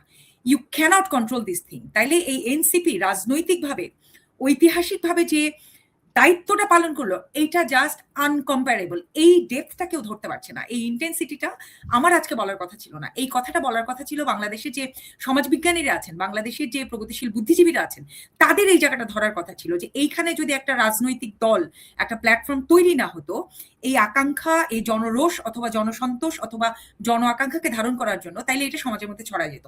তখনই হচ্ছে গিয়ে আপনার এই সামাজিক অস্থিরতাটা আপনার আনকন্ট্রোল লেভেলে হয়ে যেত। একটা উদাহরণ দিয়ে এটা শেষ করবো যে আসলে এনসিপিটা আসলে কি। আমি এটাকে বলি, ধরেন আলাদিনের চেরাগটা আছে না, জিনির আলাদিনের চেরাগ? হ্যাঁ, এই চেরাগটা যখন ঘষেন তখন দৈত্যের অবয়বটা কত বড় থাকে, এই হুম, দৈত্যের ম্যাজিক পাওয়ারটা কত বড়, হিউজ পাওয়ার। এই পুরা দৈত্যটাকে হচ্ছে গিয়ে আপনি ওই রকম একটা বিরাট হিউজ পাওয়ারফুল জিনিসটাকে আপনি ধরে বেঁধে এনে ওই ছোট্ট একটা আলাদিনের চেরাগের মধ্যে ঢুকাচ্ছেন। এই হুম। আলাদিনের চেরাগটা হচ্ছে গিয়ে আপনার এই রাজনৈতিক প্ল্যাটফর্মটা, এনসিপি, ন্যাশনাল সিটিজেন পার্টি প্ল্যাটফর্মটা। কতটুকু আমরা এখানে ধারণ করতে পারবো বা পারছি, এটা আসলে this is not the right time. Because আমি আপনাকে বুঝাতে পেরেছি কিনা যে আলাদিন, এই যে দৈত্যটা হচ্ছে জুলাইয়ের মধ্যে থেকে উঠে আসা, আলাদিনের সেই দৈত্যটা হচ্ছে, ম্যাজিক দৈত্যটা হচ্ছে জুলাই অভ্যুত্থানের মধ্যে থেকে উঠে আসা যে স্পিরিটটা, যে আকাঙ্ক্ষাটা, জন আকাঙ্ক্ষা এবং people agency, people's political agency, ওইটাকে আমি দৈত্য হিসেবে দেখলাম। সেই এজেন্সিটাকে আমরা ধারণ করার চেষ্টা করছি এই এতটুকু একটা আপনার ম্যাজিক ল্যাম্পের মধ্যে। Now it sounds how impossible it can be. হ্যাঁ, হুম, হুম, এটা হুম, হুম। বলে আর কি আমি আপনাকে শেষ করলাম। আমি জাস্ট ২ টা জিনিস আপনার সাথে যোগ করব খুব কুইকলি ২ টা পয়েন্ট। একটা হচ্ছে যে আমি মনে করি যে আ জুলাই অভ্যুত্থানের সবচেয়ে মানে one of the major achievements হচ্ছে যে আমরা যে রিফর্ম প্রসেস গুলা যেগুলো এখন গণভোটে যাবে এবং সেটা যদি পাস হয়ে যায় এবং আমি তো মনে করি ৭০ থেকে ৮০ ভাগ ভোট পেয়ে হয়তো পাস হয়ে যাবে। সেটা যদি পাস হয়ে যায় এবং যদি এগুলো আমরা ইমপ্লিমেন্ট করতে পারি, তাহলে আমাদের রাষ্ট্রের মানি স্ট্রাকচারাল ফান্ডামেন্টাল পরিবর্তন চলে আসতেছে সেখানে। যেমন একটা এক্সাম্পল দিই আপনাকে। সেটা হচ্ছে সাংবিধানিক কোনো পোস্টে প্রাইম মিনিস্টার একা নিয়োগ দিতে পারবেন না। ফর এক্সাম্পল পিএসসির যে কে চেয়ারম্যান হবে, দুর্নীতি দমন কমিশনের চেয়ারম্যান কে হবে, তারপরে আপনার মহা হিসাবরক্ষক কে হবে? যার কাছ থেকে সব আপনার খরচের হিসাবগুলা হইতে হবে, মানে পাস হবে। তো এরকম বড়, বড় জায়গাগুলাতে অ্যাপয়েন্টমেন্টটা এখন যেই প্রসেসে জুলাই সনদে আসছে, যেই প্রসেসে হইতে হবে, দিস ইস অ্যামেজিং। এবং ওইখানে আপনার সরকারি দল একা কোনো অ্যাপয়েন্টমেন্ট দিতে পারবে না। সেখানে বিরোধী দলের সাথে তার একটা নেগোসিয়েশন করে অ্যাপয়েন্টমেন্ট দিতে হবে। তার মানে হচ্ছে যে নেক্সট আপনি যে ইলেকশন কমিশনার পাবেন, এমন একজনকে আপনার ইলেকশন কমিশনার হবে যে সরকারি দল এবং বিরোধী দল ২ জনের কাছেই গ্রহণযোগ্য। দিস ইস এটা তো বাংলাদেশের ইতিহাসে কখনো ছিল না। সো আমার কাছে মনে হয় এটা একটা মেজর অ্যাচিভমেন্ট হবে যেটা এই গভর্নমেন্টকে, মানে they deserves all the credit for this. আর আরেকটা হচ্ছে আপনার আম বাংলাদেশে যে তারা যে গুম, খুন এবং চুরির যেই মহা উৎসব চলতেছিল, সেই উৎসবটাকে যে তারা স্টপ করতে পারছে। মানে রাষ্ট্রীয় লেভেলে তারা যে যতটুকুই স্টপ করতে পারছে, আমার কাছে ওটা একটা ট্রিমেন্ডাস অ্যাচিভমেন্ট মনে হয় যে এই ২ টা। এবং ওকে, আরেকটা জিনিস মেনশন করতেই হবে, সেটা হচ্ছে বিচার। তারা যে এই যে বিচারিক প্রসেসটা যে স্টার্ট করলো, কয়েকটা যে বিচার হচ্ছে, যারা গুম খুনের সাথে জড়িত ছিল তারা যে আ এখন বিচার ফেস করতেছে, এইটা আমার কাছে অসাধারণ মনে হয় এবং বাংলাদেশের ইতিহাসে এটা তো কেউ কখনো চিন্তা করতে পারে নাই যে এইটা হবে। হাসিনার বাংলাদেশে মৃত্যুদণ্ড হবে, একটা কোর্টে তার বিচার হবে। মানে এটা তো আনবিলিভেবল ছিল। এটা তো কেউ স্বপ্নেও কখনো চিন্তা করে মানে করছে বলে আমার ধারণা হয় না মানে। তো এগুলো আমার কাছে মনে হয় যে বিরাট অ্যাচিভমেন্ট মানে গত আসলে। বছর জুলাই মাসের ৩ তারিখেও কি আমরা ভাবছিলাম? জুলাই মাসের ২ তারিখে এসেও আমরা ভাবি নাই। ৩ তারিখে আনবিলিভেবল। যখন নাহিদ ইসলাম আসলে তার ঘোষণাটা দিল শহীদ মিনারে, হুম। তখন অন্তত শেখ হাসিনার তখন ওই আকাঙ্ক্ষাটা তৈরি হয়েছিল যে এই হত্যার বিচার অন্তত আমরা পাবো। ওই আকাঙ্ক্ষাটা ৩ তারিখে ১ম দেখা গেল। কিন্তু তারপরেও কত বড় একটা মনে হলো না, কত ইম্পসিবল একটা কাণ্ড না, হ্যাঁ, এটা। ওইটা তো মানে ওইটা খুবই ইম্পসিবল লাগতেছিল আরকি তখন। ঘোষণাটা ইটসেলফ যে স্বরাষ্ট্রমন্ত্রী এবং হাসিনাকে মাফ চাইতে হবে ইয়ের জন্য। মানে এই যে মানে ৯ দফা যে ছিল, ৯ দফা যে একটা ছিল এটা। মানে ইট ওয়াজ হুম। ইটসেলফ মানে আনবিলিভেবল যে এইটাই বলা আরকি। তো যাই হোক, আপনি অলরেডি এনসিপি আপনি টাচ বেজ করছেন যে এনসিপি ইয়েটা। আপনার এনসিপি সম্বন্ধে আপনার একটা কুইক মূল্যায়ন আমি শুনতে চাই। কনটেক্সট হচ্ছে যে আমি যতটুকু বুঝি, আমি তো ইকোনমিক্স এর স্টুডেন্ট। পরে এসে আমি স্ট্যাটিস্টিক্স পড়ছি। সো আমার যতটুকু আন্ডারস্ট্যান্ডিং, আমি মনে করি যে জুলাই গণঅভ্যুত্থানের পরে তখন যদি ইন ৩ মান্থস যদি ইলেকশনটা হইতো ফর এক্সাম্পল, এবং এনসিপি যদি একটা আজকের এনসিপি যদি তখন থাকতো, তাহলে এনসিপি উড হ্যাভ মানে গটেন দ্য ল্যান্ডস্লাইড। এত জনপ্রিয় তারা ছিল সবাই এবং সবার কাছে অ্যাকসেপ্টেন্স সবকিছু মিলায়। তো বাট এখন তো আমরা একটা ডিফারেন্ট রিয়ালিটিতে এখন আছি। তো আপনার কাছে কি মনে হয় যে আম আপনি যদি বলতে চান, এনসিপি যদি আপনি ইভ্যালুয়েট করতে চান, আপনি কিভাবে ইভ্যালুয়েট করবেন এনসিপি কে? এই প্রশ্নটা খুব ভালো এবং ট্রিকি। আম একটা কি এনসিপির সবাইকে ভেতরে আমি নেতাকর্মী সবাইকেই একটা কথা খুব প্রচলন মানে খুব বলি। সেটা হচ্ছে যে দেখেন, এনসিপি হচ্ছে একটা কাফেলা। এনসিপি এই যে একটা কাফেলা, এটা কোনো ডেস্টিনেশন না। ইটস গোইং টু এটা হচ্ছে টুয়ার্ডস দ্য ডেস্টিনেশন এ যাচ্ছে। তাহলে এই ডেস্টিনেশনটা আমাদের কি? যে ডেমোক্রেসি যদি আমার ডেস্টিনেশন হয়, তাহলে ডেমোক্রেসি ইটসেলফ যদিও অনেকে বলে যে ইটসেলফ আ প্রসেস, ওইটা একটা নিজেই প্রসেস, একটা হ্যাঁ। প্রসেস। হ্যাঁ, হ্যাঁ। এক্সাক্টলি। তাইলে আমার এনসিপি হচ্ছে বাংলাদেশ রাষ্ট্রকে গণতন্ত্রের দিকে নিয়ে যাওয়ার জন্য একটা কাফেলা। আমরা গ্রুপ অফ পিপল এই কাফেলায় অংশ নিয়েছি। এই কাফেলার অংশীদার যারা বাংলাদেশকে ডেমোক্রেসির দিকে নিয়ে যাবো। তাহলে আমি যখন কাফেলা বলছি, তাইলে ধরেন কাফেলা শব্দটা আসছে যে জায়গা থেকে, সেই আমি যদি হিস্ট্রিক্যাল ব্যাকে যাই, যে মক্কা থেকে মদিনায় হিজরত করতে আসলে কতদূর সময় লেগেছিল, তাই না? স্ট্রাগলটা কতখানি ছিল। তাইলে আমি দেখি এইরকমই। আমার উদাহরণটা আমি কষ্ট অর্থে নিয়ে আসলাম। হ্যাঁ? এই বাংলাদেশের মানুষ তো আবার আসলে কোট আনকোট ভুল ধরার জন্য খুব অভ্যস্ত থাকে। এই তো দেখো অমুক জিনিস অমুক করে। তা আমি হ্যাঁ। কষ্ট সহিষ্ণুতা অর্থে জিনিসটাকে নিয়ে আসলাম যে তাইলে হু, হু। কাফেলা শব্দটা ওই জায়গা থেকেই বলা যে কাফেলা কোনো সহজ না। কাফেলার কিছু শর্ত থাকে। তার মানে তোমাকে কষ্ট সইতে হবে। তোমাকে সেলফ স্যাক্রিফাইসেবল হইতে হবে। তোমাকে ব্যক্তিকে স্যাক্রিফাইস করা শিখতে হবে। আর নইলে এই প্রক্রিয়াটা প্রসেসটা দাঁড়াবে না। তাইলে এখন কি যখন আমরা বলি যে এই কাফেলা, এবার আসেন আমি বলি যে এই কাফেলার অংশীদার কারা? একজন বলছিল, এই কথাটা আমি আরো অনেক জায়গায় বলেছি, আবারও রিপিট করি। যে একজন বলছিল যে এনসিপি তো আসলে মধ্যপন্থার না, ১৪ পন্থার একটা দল। হ্যাঁ? ১৪ পন্থার একটা দল। এখন এই কথাটা হচ্ছে গিয়ে, তো এই যে ১৪ পন্থার একটা দল, যদিও তারা এটা স্যাটায়ার করে বিরক্তি নিয়ে বলা, কিন্তু এটাই ব্রুটাল ট্রুথ। এনসিপিতে জড়ো হয়েছে শত মত, শত পথের লোকজন। ঠিক আছে? তাহলে এই শত মত, শত পথের লোকজন মিলে আসলে কি করছি আমরা? একটা মোটামুটি কমন গ্রাউন্ডে আসার চেষ্টা করছি। সেই স্ট্রাগলটা কি ভেতরে নাই? অফকোর্স আছে। আপনি বাইরে থেকেই আপনি দেখেন না যে ২ ভাই-বোনের একমতে আসতেই কতখানি হয়। আর সেখানে কমপ্লিটলি হচ্ছে গিয়ে different schooling, Bangla medium, English medium, মাদ্রাসা মিডিয়াম। সম্ভবত এই ১ম এই একটা রাজনৈতিক দল আসছে, যেখানে আপনার ডে 1 থেকে বাংলাদেশের সমস্ত মিডিয়ামের লোকজন এসে জড়ো হয়ে বলছে যে, "না, আমরা নাগরিক, আমরা রাষ্ট্রটা পাল্টাতে চাই, চেঞ্জ করতে চাই।" রাইট? তাহলে সেই মতপথ কি দেখেন আমাদের যদি আমাদের মানে আমাদের সাইকিক, আমাদের কালচারাল ওরিয়েন্টেশন, আমাদের পলিটিক্যাল আন্ডারস্ট্যান্ডিং সবকিছুই তো তৈরি করে আসলে আমাদের যে স্কুলিং সেটা বাংলা মিডিয়াম বলেন, ইংলিশ মিডিয়াম বলেন, মানে we cannot just deny that thing. এবং হচ্ছে কি মাদ্রাসা মিডিয়াম। সেই জায়গা থেকে আমরা এত ডিফারেন্ট স্কুলিং থেকে এসে একটা প্ল্যাটফর্মে দাঁড়িয়েছি। টপ অফ দ্যাট যুক্ত হয়েছে হচ্ছে ডিফারেন্ট পলিটিক্যাল স্কুলিং। যেমন আমাদের এটার মধ্যে লাখটাকে কিছু নাই। আমার রাজনৈতিক ব্যাকগ্রাউন্ড হচ্ছে বামপন্থী। আবার হাদি আছে। আমাদের ওর নামটা আমি বারবার ভুলে যাই। আমাদের বিয়া যে আমার খুব পছন্দের ছেলেটা মাহদি। হ্যাঁ? মাহদি না? কি আশ্চর্য! আমার নিজের নেতার নাম আমি ভুলে যাই। মুস্তাফিজ? না, মুস্তাফিজ না। আমাদের কি বলে মানে ইসলামিক বিষয়বস্তু নিয়ে খুব চমৎকারভাবে সবসময় যে বলে যে ন্যারেটিভ গুলা যে হাজির করে। আমাদের ওর নাম যাই হোক, ধরেন ও আর আমি এক প্ল্যাটফর্মে কাজ করছি এবং আমার খুব পছন্দের একজন হচ্ছে সে। এবং দলের মধ্যে খুব ধরেন আরো কিছু লোকজন আছে। ওদের ব্যাকগ্রাউন্ড হচ্ছে গিয়ে মাদ্রাসা। আমার ব্যাকগ্রাউন্ড এবং যাদের কাছে আমি চিন্তার সবচেয়ে নৈকট্য ফিল করি। কেন? কারণ এথিক্যালি আমরা খুব বোল্ড। এথিক্যাল জায়গাটা আমাদের খুব ঠিক। আমরা এথিক্যালি কম্প্রোমাইজ করতে পারি না। এরকম ৪টা-৫টা ছেলেপুলে আছে। যাদের ব্যাকগ্রাউন্ড মাদ্রাসা শুনে আমি একটু অবাক হয়েছি, কিন্তু আমি আবার মিলাতে পেরেছি। তাইলে আমি এবং মাহাদি যদি হচ্ছে একই প্ল্যাটফর্মে কাজ করি, আপনি চিন্তা করেন তার ডিফারেন্সটা আপনি বুঝেন। তাহলে সেখানে যুক্ত হয়েছে যে বামপন্থী থেকে আসা ছেলেপুলে, জামাত শিবির থেকে আসা ছেলেপুলে, বিএনপি করে আসা ছেলেপুলে, গণ অধিকার করে আসা ছেলেপুলে, এই এতগুলা পলিটিক্যাল স্পেকট্রাম থেকে আসা ছেলেপুলে আছে।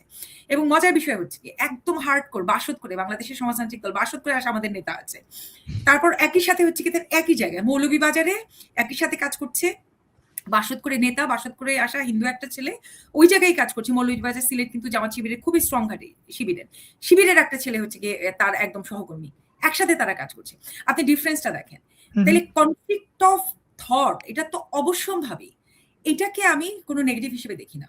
It's a positive thing. ধরেন আমরা বলতাম আমরা যখন বিতর্ক করতাম তর্কেই বিকাশ। হ্যাঁ? না, তার মানে ডাইভার্সিটি তো স্ট্রেংথ। সো অফ কোর্স মানে diversity not in terms of cultural জায়গা থেকে। ধরেন একটা পার্টি বিকশিত হওয়ার শর্ত হচ্ছে তার মধ্যে অন্তর্দ্বন্দ্ব থাকতে হবে। চিন্তার দ্বন্দ্ব। এই অন্তর্দ্বন্দ্ব মানে পার্সোনাল ইন্টারেস্টের ক্লাশ না। চিন্তার দ্বন্দ্ব যদি একটা পার্টির মধ্যে না থাকে ওই পার্টি আর বিকাশ করবে না। একদম পার্টি স্ট্যাগনেন্ট হয়ে যাবে। বাংলাদেশের বামপন্থী বহু দল তার হচ্ছে সবচেয়ে বড় প্রমাণ। যে পার্টির মধ্যে যখন আপনি চিন্তার অন্তর্দ্বন্দ্বকে থামাই দিবেন, পার্টির মধ্যে in the name of discipline etcetera তখন আসলে পার্টির বিকাশটাও আপনি থামিয়ে দেবেন। মানে দল বা রাজনৈতিক দল হচ্ছে অনেকটা বহমান নদীর মতো। তাহলে যেই নদী যত বহমান তার স্রোত কিন্তু তত খড়। আবার রিভার্স করে বললে যার স্রোত যত খড় সে কিন্তু সমস্ত বাধা মাটি-টাটি একদম ভেঙে চুরে দিয়ে আগায় চলে যায়। তার মানে আপনাকে ইন্টারনাল ওই খরস্রোতটা রাখতে হবে। সেই খরস্রোতটা কি? চিন্তার দ্বন্দ্ব, চিন্তার কনফ্লিক্ট, যেটার মধ্যে দিয়ে পার্টির বিকাশ ঘটবে।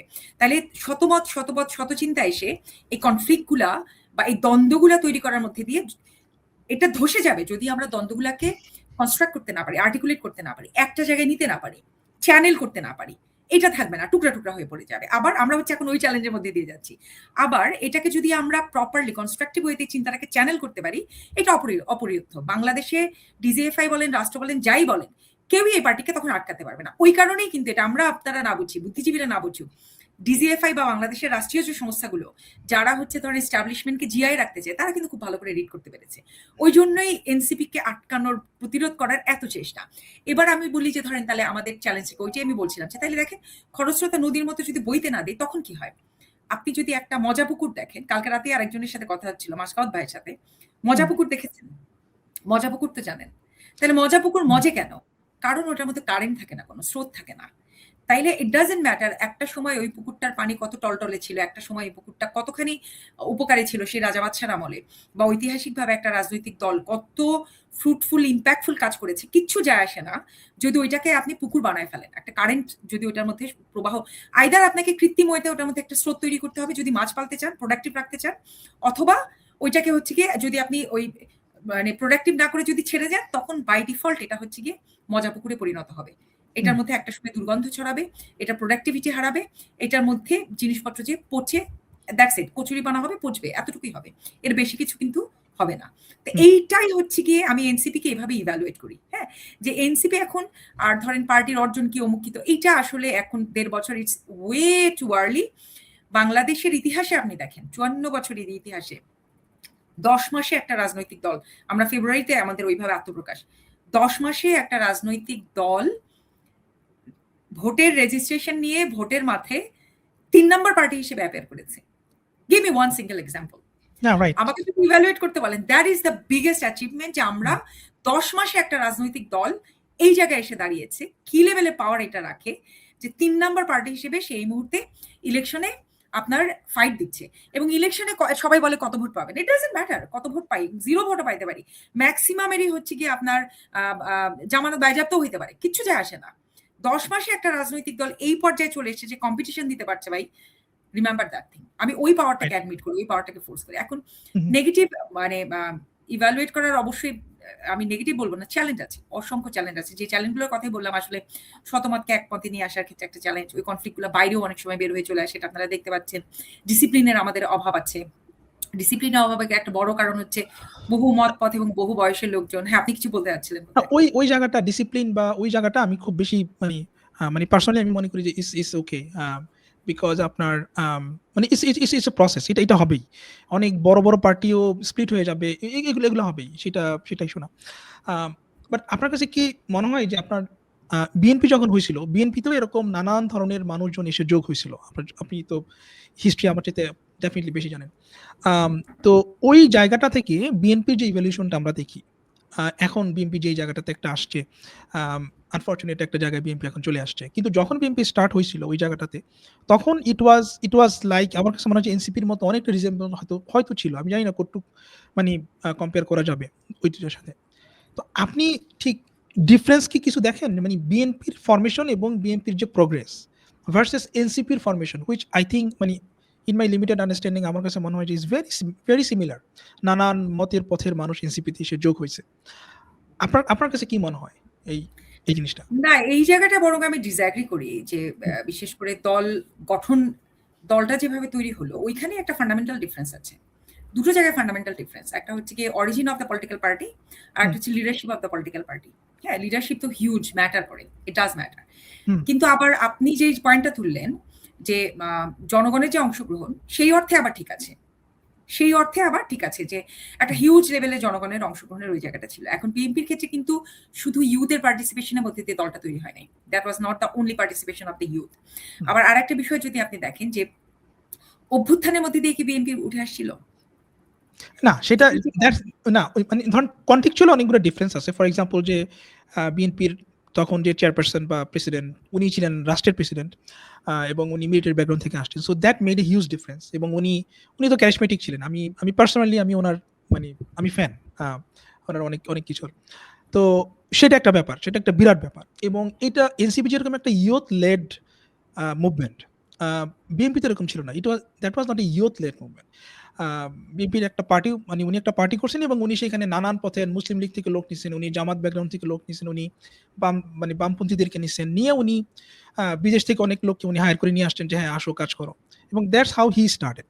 তো ইন দ্যাট রেসপেক্ট আপনার অনেকগুলা ডিফারেন্স আছে, ফান্ডামেন্টাল মৌলিক ডিফারেন্স আছে এনসিপির সাথে। মৌলিক ডিফারেন্ট, ওটাই আমি বলতে চাচ্ছিলাম যে দেয়ার আর ফান্ডামেন্টাল ডিফারেন্সেস। হ্যাঁ, এবং এই ফান্ডামেন্টাল ডিফারেন্সেস আপনি তো বললেন যে হিউজ ডিফারেন্স, আমি হিউজ ডিফারেন্স বলবো না, আমি এই পরের কথাটা যেটা বললেন ফান্ডামেন্টাল ডিফারেন্স, এই মৌলিক পার্থক্যগুলোই হচ্ছে কি পার্টি ফরমেশনেরও পার্থক্যটা তৈরি করে দেয়। আমি 3টা কম্পোনেন্টে বলবো। প্রথম বিষয় হচ্ছে গিয়ে যে ধরেন জিয়াউর রহমান ব্যক্তি হিসেবে, জিয়াউর রহমানের যে ক্যারিজমা বা অ্যাটসেট্রা, ওই আলোচনাতেই আমি আনছি না। হ্যাঁ, অফকোর্স মানে সে তার মতো করে, এটা বরং আনপ্রেসিডেন্টেড ঘটনা যে সেনাবাহিনী, এটা আরো অনেকেই বলে, এটা আমার কথা না, যে সেনাবাহিনী থেকে একটা লোক এসে বাংলাদেশে গণতন্ত্র প্রতিষ্ঠা করেছে, দ্যাটস আনপ্রেসিডেন্টেড ঘটনা। আবার এটাও সত্যি যে তার অরিজিন বা লেগেসি কিন্তু সেনাবাহিনী। তাইলে সেনাবাহিনী থেকে যখন একজন লিডারশিপ আসে, তাইলে তার যে গ্রুমিং, তার যে হচ্ছে গিয়ে ধরেন সিকিউরিটি, সেফটি সিকিউরিটি, আর নাহিদের উঠে আসা তার যে সেফটি সিকিউরিটি, দুটার মধ্যে ফান্ডামেন্টাল পার্থক্য আছে। আমি 3টা পয়েন্টে পার্থক্যটা করবো। একটা হচ্ছে কি লিডারশিপের political cultural orientation is very important, লিডারশিপের ক্লাস এবং পলিটিক্যাল কালচারাল ওরিয়েন্টেশন, রাইট। আরেকটা হচ্ছে দ্য ওয়ে উনি ফর্ম করেছেন, সেটা ছিল ম্যানুফ্যাকচার্ড। হ্যাঁ, নেগেটিভ অর্থে আমি শব্দটা ব্যবহার করছি না, আমি বুঝানোর অর্থে বলছি যে এই যে আপনি কথাটা বললেন, উনি বিভিন্ন জায়গা থেকে নিয়ে এসে বলছেন এবং এটা ওনার অনেক বৃহৎ একটা অনেক দুরভি চিন্তা, মানে অনেক ফিউচার উনি দেখতে পেতেন, যেই কারণে উনি হুম, এরকম প্রোঅ্যাক্টিভ হয়ে লোকজনকে নিয়ে পার্টি করেছেন। আর এনসিপির ক্ষেত্রে কি হচ্ছে অর্গানিক, টু ডিফারেন্ট থিং, খেয়াল করেন। অর্গানিক যে কোনো প্রসেসের এইটার যে পাওয়ার, এটা যে স্ট্রেংথ রাখে, এটা সবচেয়ে বড় বিষয় হচ্ছে অর্গানিক যে কোনো প্রসেস অনেক রুটেড হয়, এটা বড় বিষয়। আর এক্সাক্টলি। কৃত্রিমভাবে তৈরি হওয়া একটা জিনিসের রুটটা বিল্ড করতে হয়। আর অর্গানিক ভাবে তৈরি হওয়া জিনিস হচ্ছে ওই যে অর্গানিক কচি চারা ওঠার মতো, যে হুম, এইটা চারা বড় হইতে থাকে, তার রুটটা নিচে যেতে থাকে। NCP is that thing. আর আপনি বিএনপি হচ্ছে গিয়ে, আবারও বলছি, আমি নেগেটিভ অর্থে বলছি না, আমি তুলনা করার অর্থে বলছি যে নার্সারি থেকে তুলে এনে একটা গাছকে আপনি রোপণ করছেন, ঠিক আছে? হুম, তাহলে পার্থক্য হচ্ছে এই দুই জায়গা। আর ৩ নাম্বার পার্থক্য কি দেখেন, BNP as a political legacy অনেক পারিবারিক লেগেসির দিকে চলে গেল, রাইট?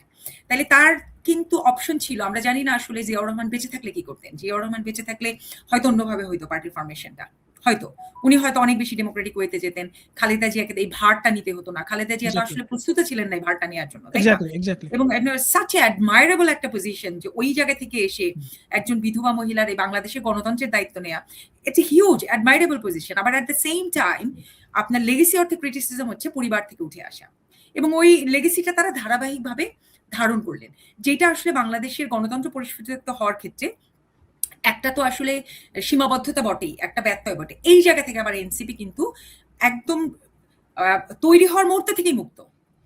এনসিপি কিন্তু একদম তৈরি হওয়া মুহূর্ত থেকে মুক্ত। আর একটা যে ফান্ডামেন্টাল সবচেয়ে গুরুত্বপূর্ণ পার্থক্য আমি বলবো, সেটা হচ্ছে কালচার, মানে হুম, শ্রেণী কালচার। শ্রেণী সবসময় আমার ফেভারিট জিনিস। তাহলে ক্লাস কালচারের জায়গা যদি দেখেন, শ্রেণী সংস্কৃতির জায়গা যদি দেখেন, হতে পারেন খালেদা জিয়া অথবা জিয়াউর রহমান, যে খালেদা জিয়া বিধবা হতে পারেন, কিন্তু জিয়াউর রহমান যেহেতু একটা মেজর ছিলেন বাংলাদেশের সোশ্যাল কালচারাল কনটেক্সটে, উনি কিন্তু একটা শ্রেণীতে বিলং করতেন, এক্সাক্টলি। যে শ্রেণীটা in terms of so many things একটা এম্পাওয়ার্ড শ্রেণী। Hmm, hmm, already privileged. তিনি এম্পাওয়ার্ড ছিলেন। হুম, হুম, এখন আমি যদি ধরেন নাহিদ, হাসনাত, নাসিরুদ্দিন পাটোয়ারি, ইনক্লুডিং সার্জিস, এই ছেলেগুলোর কথা আমি আপনাকে বলি, যারা এই মুহূর্তে এনসিপি কে লেড দিচ্ছে, আমাদের সামান্থা, মুনিরা, এই ছেলেমেয়েগুলোর কথা যদি বলি, ওদের আপনি সোশ্যাল পলিটিক্যাল কালচারাল ক্লাস যদি দেখেন, সব বাদ দেন, ফাইন্যান্সিয়াল ক্লাস যদি আপনি দেখেন, they are nobody, they are no one. কোনো কিছু দিয়ে আপনি ওদেরকে ডিফাইন করতে পারবেন না। They are true, absolutely no one. True. এবং এই যে নোবডি, নো ওয়ান থেকে একটা গ্রুপ অফ পিপল এসে তাদের পলিটিক্যাল এজেন্সি ডিক্লেয়ার করা, অর্গানিক্যালি পলিটিক্যাল কালচারে এইটার যে পাওয়ার, এটার যে ফোর্স রাখে, এইটা আসলে আমাদের সমাজবিজ্ঞানীরা কেউই পড়ছে না, কেউই পড়তে পারছে না, কেউই ধরতে পারছে না। হুম, হুম, হুম, হুম, এখন আমার অংশগ্রহণ এনসিপিতে যতখানি হচ্ছে গিয়ে ধরেন আমি এমপি হব, মন্ত্রী হব, দুনিয়া উল্টাই ফেলবো, না, তার চেয়ে অনেক বেশি দুইটা part. I really want to be part of the history. কারণ ওরা একটা ইতিহাস তৈরি করছে, এটা ওরাও কতটুকু বুঝতে পারছে আমি জানি না। আমার কাছে মনে হয়েছে এটা, আমরা যারা ধরেন দীর্ঘদিন ধরে একটা রাজনৈতিক স্বপ্ন দেখেছি, দেশটা পাল্টানোর একটা সংস্কারের স্বপ্ন আমরা দেখেছি, তাদের জন্য it's not a golden, it's a diamond opportunity এই প্রক্রিয়াটার অংশ হওয়া। দুঃখজনক বিষয় হচ্ছে আমি ছাড়া আর কেউ এই প্রক্রিয়াটার অংশ হলেন না। এবং সম্প্রতি আমি খুবই হ্যাপি যে অবশেষে এই কাইয়ুম ভাইদেরকে পেলাম। কারণ কাইয়ুম ভাই, আমরা তো একই চিন্তার ধারণা থেকে, অবশেষে কাইয়ুম ভাইদেরকে প্ল্যাটফর্মটাকে ইনক্লুড করতে পারে আমি ব্যক্তিগতভাবে খুবই হ্যাপি। কিন্তু আপনি যদি দেখেন ওই ঘরানা থেকে আমরা যারা মানে একটা দীর্ঘ সময় বাংলাদেশের সংস্কারপন্থী রাজনীতি করে এসেছি, বিপ্লব থেকে সরে এসে, মানে আমি তো আসলে একটা সময় বিপ্লবী রাজনীতিতে সাবস্ক্রাইব করে তারপর বিপ্লবটাকে, এটাও আসলে বিপ্লবী রাজনীতি, কিন্তু আমরা অনেক রিয়ালিস্টিক একটা ল্যাঙ্গুয়েজ দিয়েছি যে এক্সাক্টলি, লেটস হ্যাঁ। ডু দ্য সংস্কার, হ্যাঁ। হুম, হুম, এবং আমরা পিপুলের আন্ডারস্ট্যান্ডিং একটা বোধগম্য ভাষা হিসেবে সংস্কার নিয়ে আসছি। তো সংস্কারের রাজনীতি যারা করতাম, যারা এটাকে প্রমোট করেছি, যারা এই চিন্তাটা রিবিল করার ক্ষেত্রে ন্যূনতম ভূমিকা রেখেছি, আর একটা মানুষকে আমি পেলাম না আমার সাথে, যারা ওই প্রক্রিয়াটার সাথে, প্ল্যাটফর্মটার সাথে যুক্ত হলেন। কেন হলেন না ওগুলি তার একটা চ্যাপ্টার আছে। তো সেটাই আমি বলছিলাম যে আমার যুক্ত হওয়ার ৩টা পয়েন্ট আসলে। একটা হচ্ছে গিয়ে I really wanted to be the part of this historical journey. হুম, এবং এই স্বপ্নটাই দেখেছি। সেই স্বপ্নটা যখন একটা বাস্তবের রূপ নিতে যাচ্ছে, তখন তার পার্ট না হওয়ার কোনো কারণ আমার কাছে নাই। এটা আমার কাছে প্রিভিলেজ, ইটস আ অনার। তৃতীয় আরেকটা বিষয় হচ্ছে I really wanted to read that process. What the heck is happening in the country? It's a huge. Right, আমি রাইট। বুঝতে পারছি না আমাদের নৃবিজ্ঞানীরা কেন এটাকে স্টাডি করার জিনিস হিসেবে নিচ্ছে না, রাদার দেন ক্রিটিসিজম। আমি বিজ্ঞানী, আমার বহু কাছের শ্রদ্ধেয় শিক্ষকদের অনেক কাছের ওই গ্রুপের মধ্যে ছিলাম। আমি আটারলি respect them, আটারলি love those people. তারা জানে আমি কি পরিমাণ তাদের ভক্ত। এবং এটা আমার একটা পেইনের জায়গা যে বাংলাদেশের রাজনৈতিক ইতিহাসের প্রেক্ষাপটে এই রকমের একটা পরিবর্তন তারা পাঠ করার পরিবর্তে যত বেশি ক্রিটিসিজম করতে অভ্যস্ত, যত বেশি সমালোচনা করে অভ্যস্ত, তার এটা 1% যদি ইনভেস্ট করতেন স্টাডি করার ক্ষেত্রে, মানে বাংলাদেশের পলিটিক্যাল স্টাডিটা অনেক বেশি এনরিচ হতো। রাইট, হ্যাঁ, মানে সরি না, মানুষ স্ট্যাটাস কোতে থাকতে পছন্দ করে। আপনি মানে 40 প্লাস যাদের বয়স হয়ে যায়, it's difficult to change them, rather than আপনি হাসনাত, নাহিদ, ওদের যে বয়স, ওরাও এখন অ্যাপ্রোচিং মানে 30 প্লাস ওদের হয়ে যাচ্ছে বা হয়ে গেছে। তো ওরাও এক সময় মানে it's time for them, but for the people those who are 40 plus, it's difficult for anybody to ধরেন রিস্টার্ট টু রিথিঙ্ক। এটা ইজি না, এটা মানে একটা স্ট্যাটাস কো, একটা সেটেল জায়গা থেকে এসে আবার একটা আনসেটেল আবার নতুন করে করা, এটা আসলে মানুষ প্লিজ ইউজুয়ালি মানুষ নিতে চায় না। হ্যাঁ, মানুষ status ask me how hard it is. It is hard. It is আচ্ছা, way too hard. রাইট, তাহলে আপনি রিয়েলিস্টিক্যালি আপনি তাহলে এনসিপি পার্টটা আমরা শেষ করি এই প্রশ্নটা দিয়ে, যে রিয়েলিস্টিক্যালি এনসিপি কে আপনি ইন 5-10 ইয়ার্স, ধরুন আমরা 10 ইয়ার্স ধরি, ইন 10 ইয়ার্স টাইম আপনি 10 ইয়ার্স ইজ টু মাচ, আপনি 5 ইয়ার্স আমরা ধরি, যে ইন 5 ইয়ার্স টাইম আপনি কোথায় দেখলে আপনি মনে করবেন যে ইউ আর হ্যাপি? 5 ইয়ার্স এর মধ্যে আসলে সরকারের পার্ট হইতে পারবে। আগামী 5 বছর এনসিপি যেভাবে রাজনীতি করছে ছেলেমেয়েগুলা, না, সেটা তো এবারও হইতে পারে, ধরেন হ্যাঁ এবারও হইতে পারে। লাইক যেরকম ওরা তো বলে ধরেন 10 বছরের মধ্যে আমরা হচ্ছে গিয়ে সংখ্যাগরিষ্ঠতায় সরকার গঠন করি। তাহলে আমি কাউন্ট করবো কি, আমাকে যদি বলেন আমি ব্যক্তিগতভাবে কমফোর্টেবল ফিল করি এনসিপি আসলে বিরোধী দল হিসেবে যত ভালো করবে সরকারে যে তার জন্য চ্যালেঞ্জ হবে। কারণ এনসিপি যেহেতু একটা বিপ্লবী ফোর্স রাখে, একটা বিপ্লবী সত্তা রাখে, এই বিপ্লবী সত্তা সবসময় ভালো করে সরকারকে রাষ্ট্র কাঠামোকে চ্যালেঞ্জ করার মধ্যে দিয়ে। আরো বাংলাদেশের রাষ্ট্র কাঠামো বর্তমানে যে কম্প্রোমাইজড অবস্থায় আছে, সেই কম্প্রোমাইজড অবস্থায় এনসিপি আসলে রাষ্ট্র কাঠামোর মধ্যে ঢুকে গেলে অনেক বেশি কম্প্রোমাইজ করতে বাধ্য হবে। তাহলে যদি রাষ্ট্র কাঠামোর মধ্যে ঢুকে যায়, কম্প্রোমাইজ করতে বাধ্য হয়, তখন বিপদটা যেটা হবে, ওই যে ইন্টারনাল যে আপনার বিপ্লবী স্পিরিটটা, ওইটা ক্রমাগত লুজ করতে থাকবে। ওই জায়গা থেকে ব্যক্তিগতভাবে আমি চাই না আসলে যে খুব দ্রুত এনসিপি সরকারের অংশগ্রহণ হোক। নো, সরকারের অংশ হলে ধরেন রাতারাতি দল বাড়বে, কোনো সন্দেহ নাই।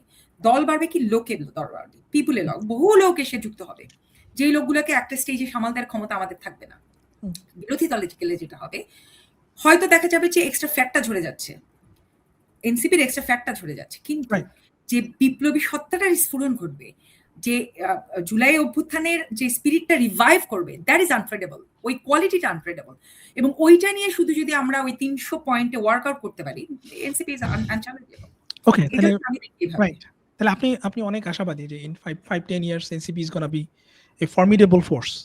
অফ কোর্স, মানে এটা ইনডেনিয়েবল, এটা কেউ আটকাইতে পারবে না, because of the organic formation of that. It's not about Nahid Islam, it's not about internal conflict, it's not about me or you, it's about the organic formation. ধরেন যদি প্ল্যাটফর্মটা তৈরি করা না যেত, তখন রিস্কটা থাকতো। আমরা প্ল্যাটফর্ম তৈরি করছি, ইলেকশনে আসছি, মানে we are on board, now work on that, now work with that. হ্যাঁ, এইটাই। তাহলে আমরা যদি এখন শিফট করি বাংলাদেশের আওয়ামী লীগ প্রশ্ন যদি আমরা বাংলাদেশে ডিল করতে চাই, আপনি এবং আওয়ামী লীগ প্রশ্নটা চলমান, আমরা আওয়ামী লীগকে আপনি ইন 5 ইয়ার্স আপনি কই দেখেন বাংলাদেশের সোশিও ইকোনমিক পলিটিক্যাল এই জায়গাতে? আওয়ামী বা মুজিববাদী যে চিন্তা চেতনাটা বাংলাদেশে ছিল, এটাকে আপনি কোথায় দেখেন ইন 5 ইয়ার্স? আমার আসলে এই বিষয়ে কোনো প্রেডিকশন নাই, কারণ এটা আসলে এত কিছুর উপর ডিপেন্ড করছে, এতগুলা সোশ্যাল, পলিটিক্যাল, কালচারাল কম্পোনেন্টের উপর ডিপেন্ড করছে। এবং এটা ধরেন আমি প্রেডিক্ট করতে পারতাম 2024 সালের অক্টোবরের আগে যদি আপনি আমাকে এই প্রশ্নটা করতেন, আমি হয়তো প্রেডিক্ট করতে পারতাম। হ্যাঁ, কারণ তখন আমাদের মধ্যে যে পলিটিক্যাল আন্ডারস্ট্যান্ডিং গুলো ছিল, আমরা জুলাই যারা একসাথে বিএনপি জামাতের সাথে কাজ করেছি, তাদের সাথে যে রাজনৈতিক বোঝাপড়াটা ছিল, এই রাজনৈতিক বোঝাপড়াটার মধ্যে তো আসলে এই পরবর্তীতে জুলাই পরবর্তীতে গত 1.5 বছরে একটা বড় ভাঙচুর হয়েছে। হ্যাঁ, অন্তত মানে একটা বিশ্বাসের ঘাটতি, একটা আস্থার ঘাটতি হয়েছে। অন্তত বিএনপি এবং জামাতকে যেই পরিণতি নিয়ে বা যেই ম্যাচুরিটি নিয়ে পলিটিক্স তারা মাঠে করবে আমরা ভেবেছিলাম, আমি অন্তত ভেবেছিলাম, কারণ আমি কিন্তু তাদের সাথে খুব ক্লোজ টাইয়ে কাজ করেছি, শুধু জুলাই না, তার আগেও I was very close to this two force, not one individual force. তাহলে বিএনপি এবং জামাত দুইটাকে ট্যাগ ইন করেই কথা বলি। এখন থেকে আমি তাই করব। এখন থেকে এটা আমার সিদ্ধান্ত। হাদির গুলি লাগার পরের দিন থেকে আমি বিএনপি এবং জামাতকে ট্যাগ করে কথা বলা শুরু করেছি। যেটা আওয়ামী লীগ যে কাজটা করতো সেটা আসলে এখন আমাদেরকে করতে হবে। কারণ রাজনৈতিক সংস্কৃতিতে তারা খুব আলাদা কোনো পার্থক্য দেখাচ্ছে না।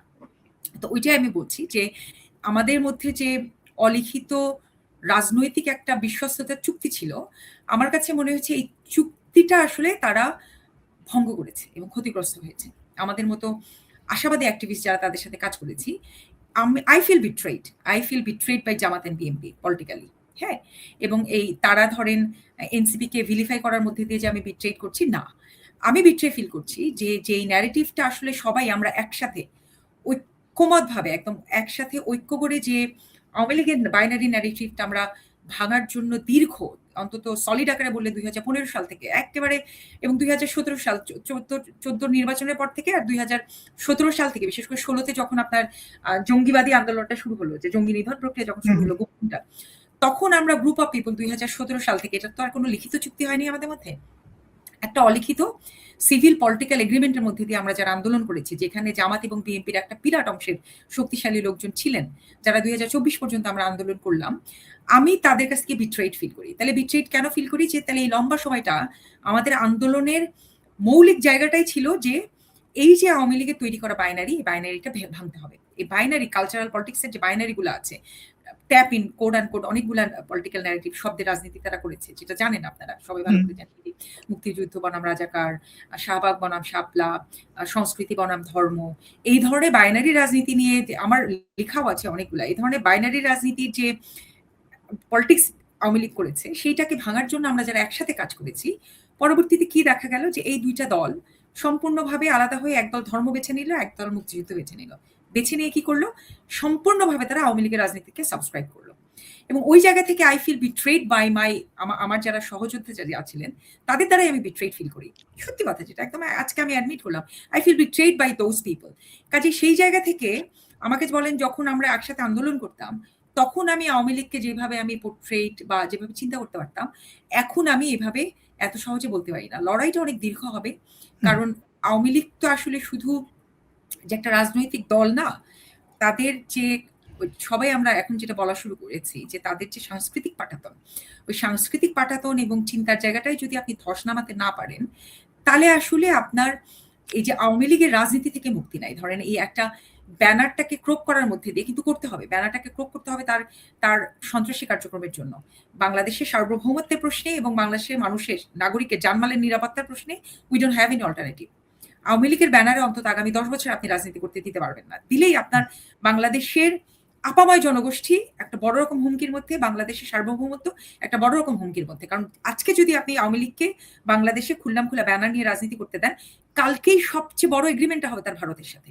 এটা কোড আনকোড এভরিওয়ান নোজ নাও, এভরিওয়ান বিলিভ, এটা তো ফ্যাক্ট, এভিডেন্ট, তাই না? ওরা তো সিনোনিমাস হয়ে গেছে। একদম একদম। এবং ওদেরকে হচ্ছে কি আপনি হচ্ছে কি, হ্যাঁ সেটাই সিনোনিমাস, খুব ভালো টার্মটা ইউজ করেছেন, নো মোর অ্যানোনিমাস, নাও দে আর সিনোনিমাস। এবং তারা হচ্ছে কি একদম ভারতের সাথে চোখ বন্ধ করে কালকে এগ্রিমেন্টে চলে যাবে। এবং এই যে জামাত এবং বিএনপি, তারা যারাই রাষ্ট্র ক্ষমতায় এসে সরকার চালানোর স্বপ্ন দেখছে আওয়ামী লীগের ভোট ব্যাংকে বেস করে, তখন এই স্বপ্নটা তাদের দুঃস্বপ্নে পরিণত হবে। গত 16 বছর যে দুঃস্বপ্ন তারা চলেছে, এই সাধারণ বিষয়টাই আসলে আমার বিএনপি এবং জামাতের ভাই বন্ধু ব্রাদার সিস্টারদেরকে বুঝাইতে পারি নাই, যে স্বপ্ন তোমরা দেখছো আওয়ামী লীগের ব্যানারকে জিআই রেখে, আওয়ামী লীগের ভোট ব্যাংকে জিআই রেখে তোমরা হচ্ছে গিয়ে সরকার চালাবা, তোমাদের এই স্বপ্ন গত 16 বছরের মধ্যে দুঃস্বপ্নে পরিণত হবে। As simple as that. আমি কোনো বানানো কথা বলতেছি না। All these are evident. All these are facts. These are the data. Data নে তুমি যাও, historical qualitative data তোমাকে আমি গবেষণা করে ডেটা এনে তোমাকে আমি দেখাই দিতে পারবো how this thing happened. But it looks like that these two parties are completely not ready to learn from their history, or these two parties are completely not ready to learn from their lived experiences. Look, if you are not ready to learn from your lived experiences, I'm as a third person from the outside cannot make you learn, or cannot make you unlearn the things that happen in your life. You need to learn from that, your lived experiences. That exactly where I feel betrayed, to make it understandable to them, to make the narrative, or to articulate the narrative. Or because amar dharona why we are not, because now we are very few. এই যে আমরা পারি না এটা ন্যারেটিভটা বিল করতে, because আমার মতো মানুষটা very few, very very very few, rather than আমাকেও যেন চুপ করানো যায়। যেই পরিমাণ ট্রল আমি জামাত এবং বিএনপি বোধ এবং বামপন্থীরা তো বরাবরই আছে, তাদের থেকে হয়েছে, তাদের মনে হচ্ছে I betrayed them, no sorry excuse me, you guys betrayed us, that's the exact sentence, you guys betrayed us. সেই জায়গা থেকে আমি বললাম যে 5 বছর পর আওয়ামী লীগকে কোথায় দেখতে চাই, এটা আমি ডিসাইড করার কেউ না, এটা আটারলি ডিসাইড করবে জামাত এবং বিএনপির রাজনীতি। জামাত এবং বিএনপির রাজনীতি এককভাবে ক্ষমতা রাখে আওয়ামী লীগ বাংলাদেশে কিভাবে বিরাজ করবে সেইটার ভার্ডিক্ট দেয়ার। এনসিপি একটা আপনার প্রভাবক হিসেবে মাঠে থাকতে পারে, অলওয়েজ একটা রেজিস্ট্যান্স হিসেবে মাঠে আছে, মাঠে থাকবে অ্যাজ এ রেজিস্ট্যান্ট, কিন্তু ভার্ডিক্ট দেয়ার রায় একমাত্র হচ্ছে গিয়ে আছে আপনার জামাত বিএনপি এবং এবং হাতে। না, আই এগ্রি, আপনার সাথে এগ্রি করি। এবং ভয়টা এখানেই যে যদি একটা অল পার্টি মিনিমাম কনসেনসাস না থাকে মুজিববাদী যে ফ্যাসিবাদ এটাকে ট্যাকেল করার জন্য, তাহলে এটা কোনো একক পার্টির পক্ষে এটা পসিবল না। এটা অ্যাজ এ মানে সোশ্যাল এবং পলিটিক্যাল গ্রুপ হিসেবে সবগুলোর মধ্যে একটা কনসেনসাস থাকতে হবে। এবং ওইখানে আমারও ভয়, এবং আমিও যেটা নিয়ে মানে আমরা এখন যেটা দেখি বাংলাদেশে টিভি টকশোগুলোতেও তাদের লোকজন যাচ্ছে, তারপরে আপনার পলিটিক্যাল এরিয়াতে বিভিন্ন পার্টির মাধ্যমে তারা আসতেছে, বিভিন্ন পার্টিতে তারা ঢুকতেছে। সো দে আর এভরিওয়্যার, এবং তাদের তো খুব পাওয়ারফুল ব্যাকার আছে, ইন্টারন্যাশনাল ব্যাকার আছে। দ্যাটস দ্য মানে আরো বড় মানে চ্যালেঞ্জটাকে আরো বড় করে তুলছে আরকি। আপনি ইলেকশন করতেছেন, আপনি হুইচ ইজ ওয়ান্ডারফুল। এবং আমার মনে হয় যে দেশে থাকলে হয়তো আমিও চিন্তা করতাম। মানে এই যে মানে এখানে একটা কথা বলি যে জুলাই রেভলিউশনটা মানুষের চিন্তার একটা ইমেনসিপেশন দিছে। যে you can think of doing things যেটা আপনি হয়তো আগে চিন্তা করতেন না। আগে আপনি এটা ভাবতেও পারতেন না যে না, আই ক্যান ডু ইট। যেমন আমি কখনো চিন্তা করিনি যে আমি আমার এলাকায় ইলেকশন করব। কিন্তু এই চিন্তা আমার এখন মাথায় আসে যে না, আমি যদি দেশে এখন থাকতাম, মানে আমি এখন এখানে ক্লোজ আউট করে দিয়ে চলে যেতে পারতেছি না, বাট আমি যদি দেশে থাকতাম I would have given it a serious thought যে আমি কি করব কিনা। তো এই সিচুয়েশনটা চিন্তা করার সিচুয়েশনটাই তো আগে ছিল না। This is a product of July revolution. তো এনিওয়েজ আপনি করতেছেন, এবং আমি দেখছি যে অনেকেই এনসিপি তো সব ইয়াং, সবচেয়ে বেশি ইয়াং প্রার্থী ডেফিনিটলি ফ্রম এনসিপি, ওরা সবাই ইয়াং। তো আপনি বলেন আপনার ইলেকশন নিয়ে আপনি যদি আপনার প্ল্যান বা how you are trying to engage, এবং পুরো জিনিসটা নিয়ে আপনার চিন্তাটা যদি আপনি সংক্ষেপে আমাদেরকে বলেন আর কি।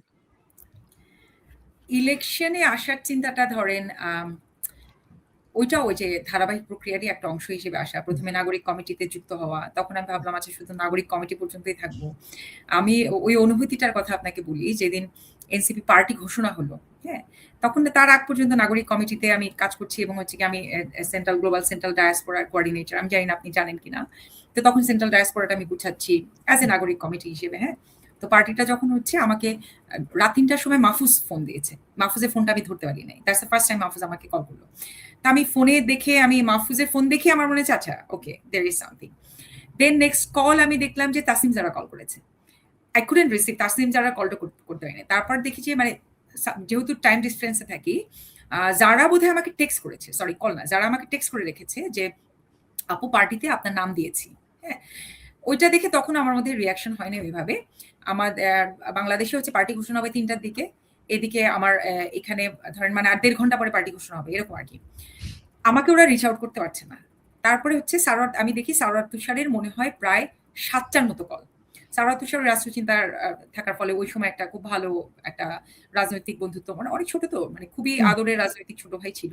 যাই হোক, তার ব্যক্তিগত জীবনের চ্যালেঞ্জগুলোর কারণে একটা দূরত্ব মেনটেন করে চলি, সেটা আলাদা পরিচয় যে রাজনৈতিক দূরত্ব মেনটেন হয়। কিন্তু একটা সময় আমার খুব আদরের ছোট ভাই আর কি সারোয়ার তুষার। ইনফ্যাক্ট সবচেয়ে কাছের অন্যতম সোহেল মুন্না আর সারোয়ার তুষার, আমরা খুবই ক্লোজ টাই, পুরো আওয়ামী লীগ আমলের সময় খুব ক্লোজ টাই, আমরা ইন্টেলেকচুয়াল বহু কাজ করা হয়েছে। তো সারোয়ার তুষার দেখে আমাকে ফোন দিচ্ছে, এবং আমি ধরতে পারিনি, বোধহয় ৭ নাম্বার কলে সামহাও। তারপর ওরা তখন আমাকে কল দিচ্ছে মঞ্চতে ঘোষণা চলতেছে। হ্যাঁ, মঞ্চ থেকে। তা আমাকে বললো যে আপা সময় নাই, আপনি আপনার নাম মানে ওই যে বক্তৃতা চলতেছে আর 30 মিনিট কতক্ষণ পরে মানে শেষের দিকে নাম ঘোষণা হবে, আপনার নাম পার্টিতে দিয়েছি, আপনি বলেন। হ্যাঁ, এখনই কবুল বলতে হবে। হ্যাঁ, বিষয়টা এরকম। একদম মানে একদম প্রথম ২০০ জনের মধ্যে নাম দিয়ে দিয়েছে। তখন আমি আমাকে কতক্ষণ সময় দিবেন? বলে ম্যাক্সিমাম 30 মিনিটস আপনার হাতে সময় আছে।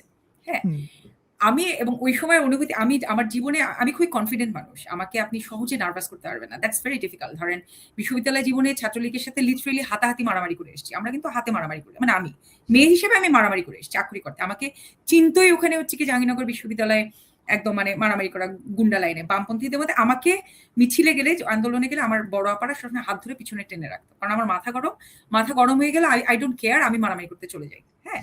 এটা আমি অ্যাডমিট করলাম দ্যাটস মাই লিমিটেশন। সো আমাকে আপনি সহজে নার্ভাস করতে পারবেন না। ওই জায়গা থেকে বললাম। আমি ভয় পাই না। ওইটা আমার ডিকশনারিতে নাই। দ্যাটস মনে হয় ভেরি ফিউ মোমেন্ট আমি দেখি যে আমার লিটারেলি হাঁটু কাঁপছে। আমার লিটারেলি হাঁটু কাঁপছে। এবং আমি আগে বসলাম। আমি যে সোজা যে সোফার মধ্যে বসে পড়লাম যে I need to sit down. আমি বললাম যে তুষার আমাকে একটু সময় দেন। আমি আসতেছি। আমি বলতেছি আপনাকে give me just some time. আমি বসে থাকলাম। এখন এই বসাটা ধরেন এদিকে আমি টিভিতে কিন্তু লাইভে দেখছি। কি বড় মঞ্চ, কি বড় জমায়েত। Everything made me so nervous. The main reason ছিল হচ্ছে যেটা আমি বলি পরবর্তীতে বলি যে দেখেন পদ পদবি হচ্ছে এই যে এখন এমপি ইলেকশন করবে এটা আসলে দায় দায়িত্ব হিসেবে না, এটাকে ক্ষমতা হিসেবে নিয়েন না। পদ পদবি হচ্ছে দায় এবং দায়িত্ব। যতক্ষণ পর্যন্ত পদ পদবিকে আমরা মানে দায় দায়িত্বটা ম্যাল প্র্যাকটিস না হয় ততক্ষণ পর্যন্ত এটা ক্ষমতা হয় না।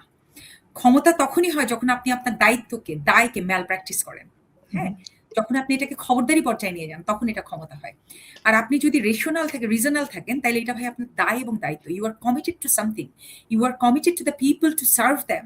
হ্যাঁ, দ্যাট এক্সাক্ট কনসেপ্ট আমাকে হচ্ছে নার্ভাস করে ফেলছে যে আমি কি এই দায়টা নিতে পারবো, এই দায়িত্বটাকে আমি পালন করতে পারবো। কারণ জুলাই অভ্যুত্থানের যে রক্তের দায় এনসিপি নিতে যাচ্ছে ওরা ডেফিনেটলি নাহিদ বোঝে, ওরা বোঝে যে দায়ভার যে বার্ডেন ওরা ঘাড়ে নিচ্ছে। Am I ready to take that burden? ধরেন অ্যাম আই রেডি মানে আমার সামাজিক অবস্থা, আমার ব্যক্তিগত অবস্থা, ওই যে কথাটা আপনি শুরুতে বললেন 40, এমনকি 35 হইলেও হয়তো আমার জন্য সহজ হতো। নাও আই এম 45 ক্রস করেছি। সো অ্যাম আই রেডি এই বয়সে এসে সবকিছু মিলেছিলে মানে ওই দায়িত্বটা আমি সাইকোলজিক্যালি কতটুকু নিতে পারবো, অল দিস কনসেপ্ট আমাকে জাস্ট শেকেন মি, আমাকে নার্ভাস করে ফেলছে। হ্যাঁ, এবং ওইটাই হচ্ছে কি কথা আমি যেটা ফিল করছি দ্য বার্ডেন অফ দ্যাট জুলাইয়ের যে বোঝা আমি কাঁধে নিতে যাচ্ছি ওইটার জন্য কি am I ready to take that burden? That exactly thought আমাকে সাংঘাতিক রকম আসলে নার্ভাস করে ফেলছে। এবং দ্যাটস ওয়াই যখন আমি বিসমিল্লাহ বলে কবুল বলে পার্টিতে ঢুকলাম আসলে তখন জার্নিটা আসলে I took it as a journey to the democracy. এবং আই প্রমিস মাই সেলফ যে একটা বছর আমি আমার বেস্টটা দিব, একটা বছর এই পার্টিতে আমি আমার বেস্ট দিব। ওই কারণেই আমি ঢোকা। কারণ আমার মনে হয়েছিল কি দেখেন আমাকে কে কিভাবে ডিফাইন করে আমি জানি না, কে কিভাবে প্রেজেন্ট করে আমি জানি না, এমনকি আমার সহকর্মীরাও আমাকে কিভাবে রিড করেছে আমি জানি না। কারণ এত কাজ করেছি এক বছরে, কাজ করতে গেলে ভুল হয়, ভুল হলে মানুষ ভুল বোঝে প্রচুর। এটা হয়েছে, আমার প্রচুর হয়েছে। কিন্তু আমার আন্ডারস্ট্যান্ডিংটা ছিল একদম, আমি খুব আবেগী মানুষ, তো ওই যে বদ্বীপের যে আবেগ ওটা আমার মধ্যেও আছে। তার মধ্যে আমি উইমেন, আমার আবেগের জায়গাটা আরো বেশি এখানে।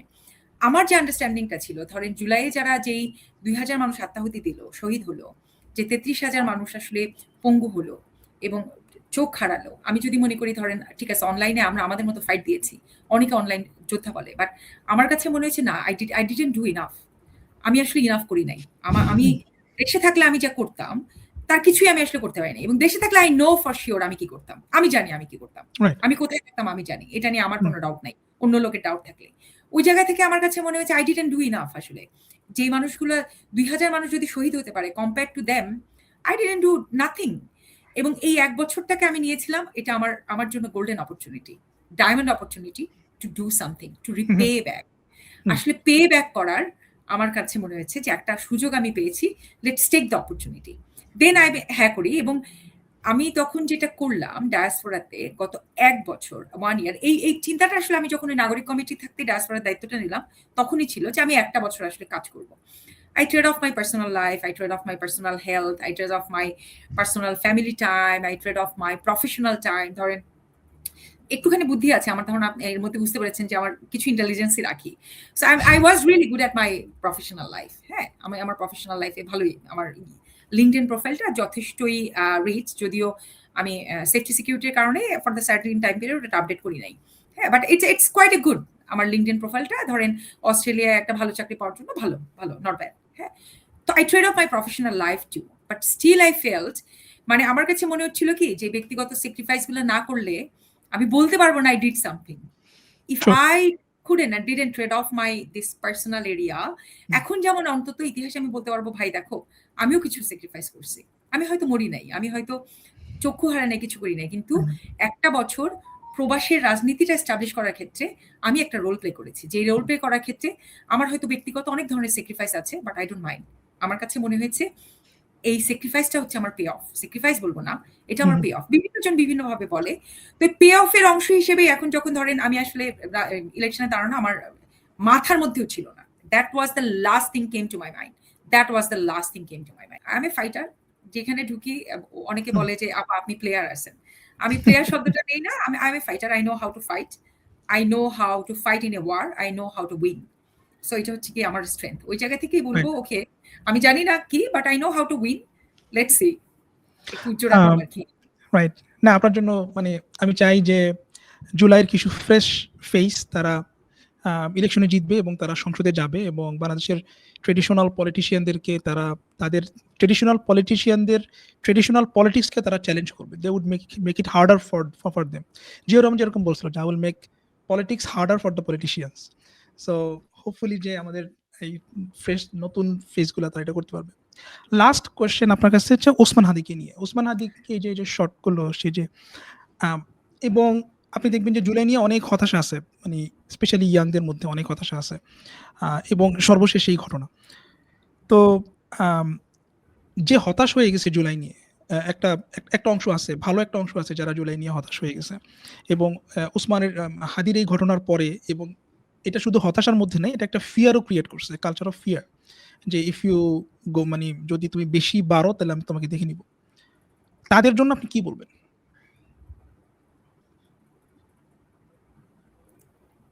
আবু সাইদ মুগ্ধ শেষ হয়নি যুদ্ধ। একটা লাইনই বলবো, আবু সাইদ মুগ্ধ শেষ হয়নি যুদ্ধ। We are in a war. We are in a war. We need to learn how to fight. এই ওয়ারটা হয়তো ওইভাবে দেখা যাচ্ছে না, সেটাই আমি বলছিলাম যে ধরেন জুলাইয়ে 21 দিনে যে অসম্ভব সম্ভব করা হয়েছে, কারণ তার বিনিময়ে অত দ্রুততার কারণে হয়তো 2000 মানুষকে শহীদ হইতে হচ্ছে, আত্মাহুতি দিতে হয়েছে।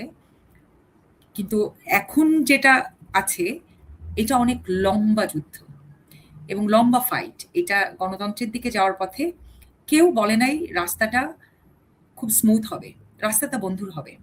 রাস্তাটা কতখানি বন্ধুর ওটা আমরা জুলাইয়ে বুঝেছি। তাহলে জুলাইকে আমরা যদি এভাবে নেই যে ধরেন 21 দিনে 2000 মানুষকে কে মেরেছে, এই রাষ্ট্র কাঠামোর মধ্যে থেকে মেরে ফেলেছে, রাইট? এই রাষ্ট্রপ্রধান এই রাষ্ট্র কাঠামোর মধ্যে থেকে 2000 তরুণ যুবা বাংলাদেশের নাগরিককে হত্যা করেছে।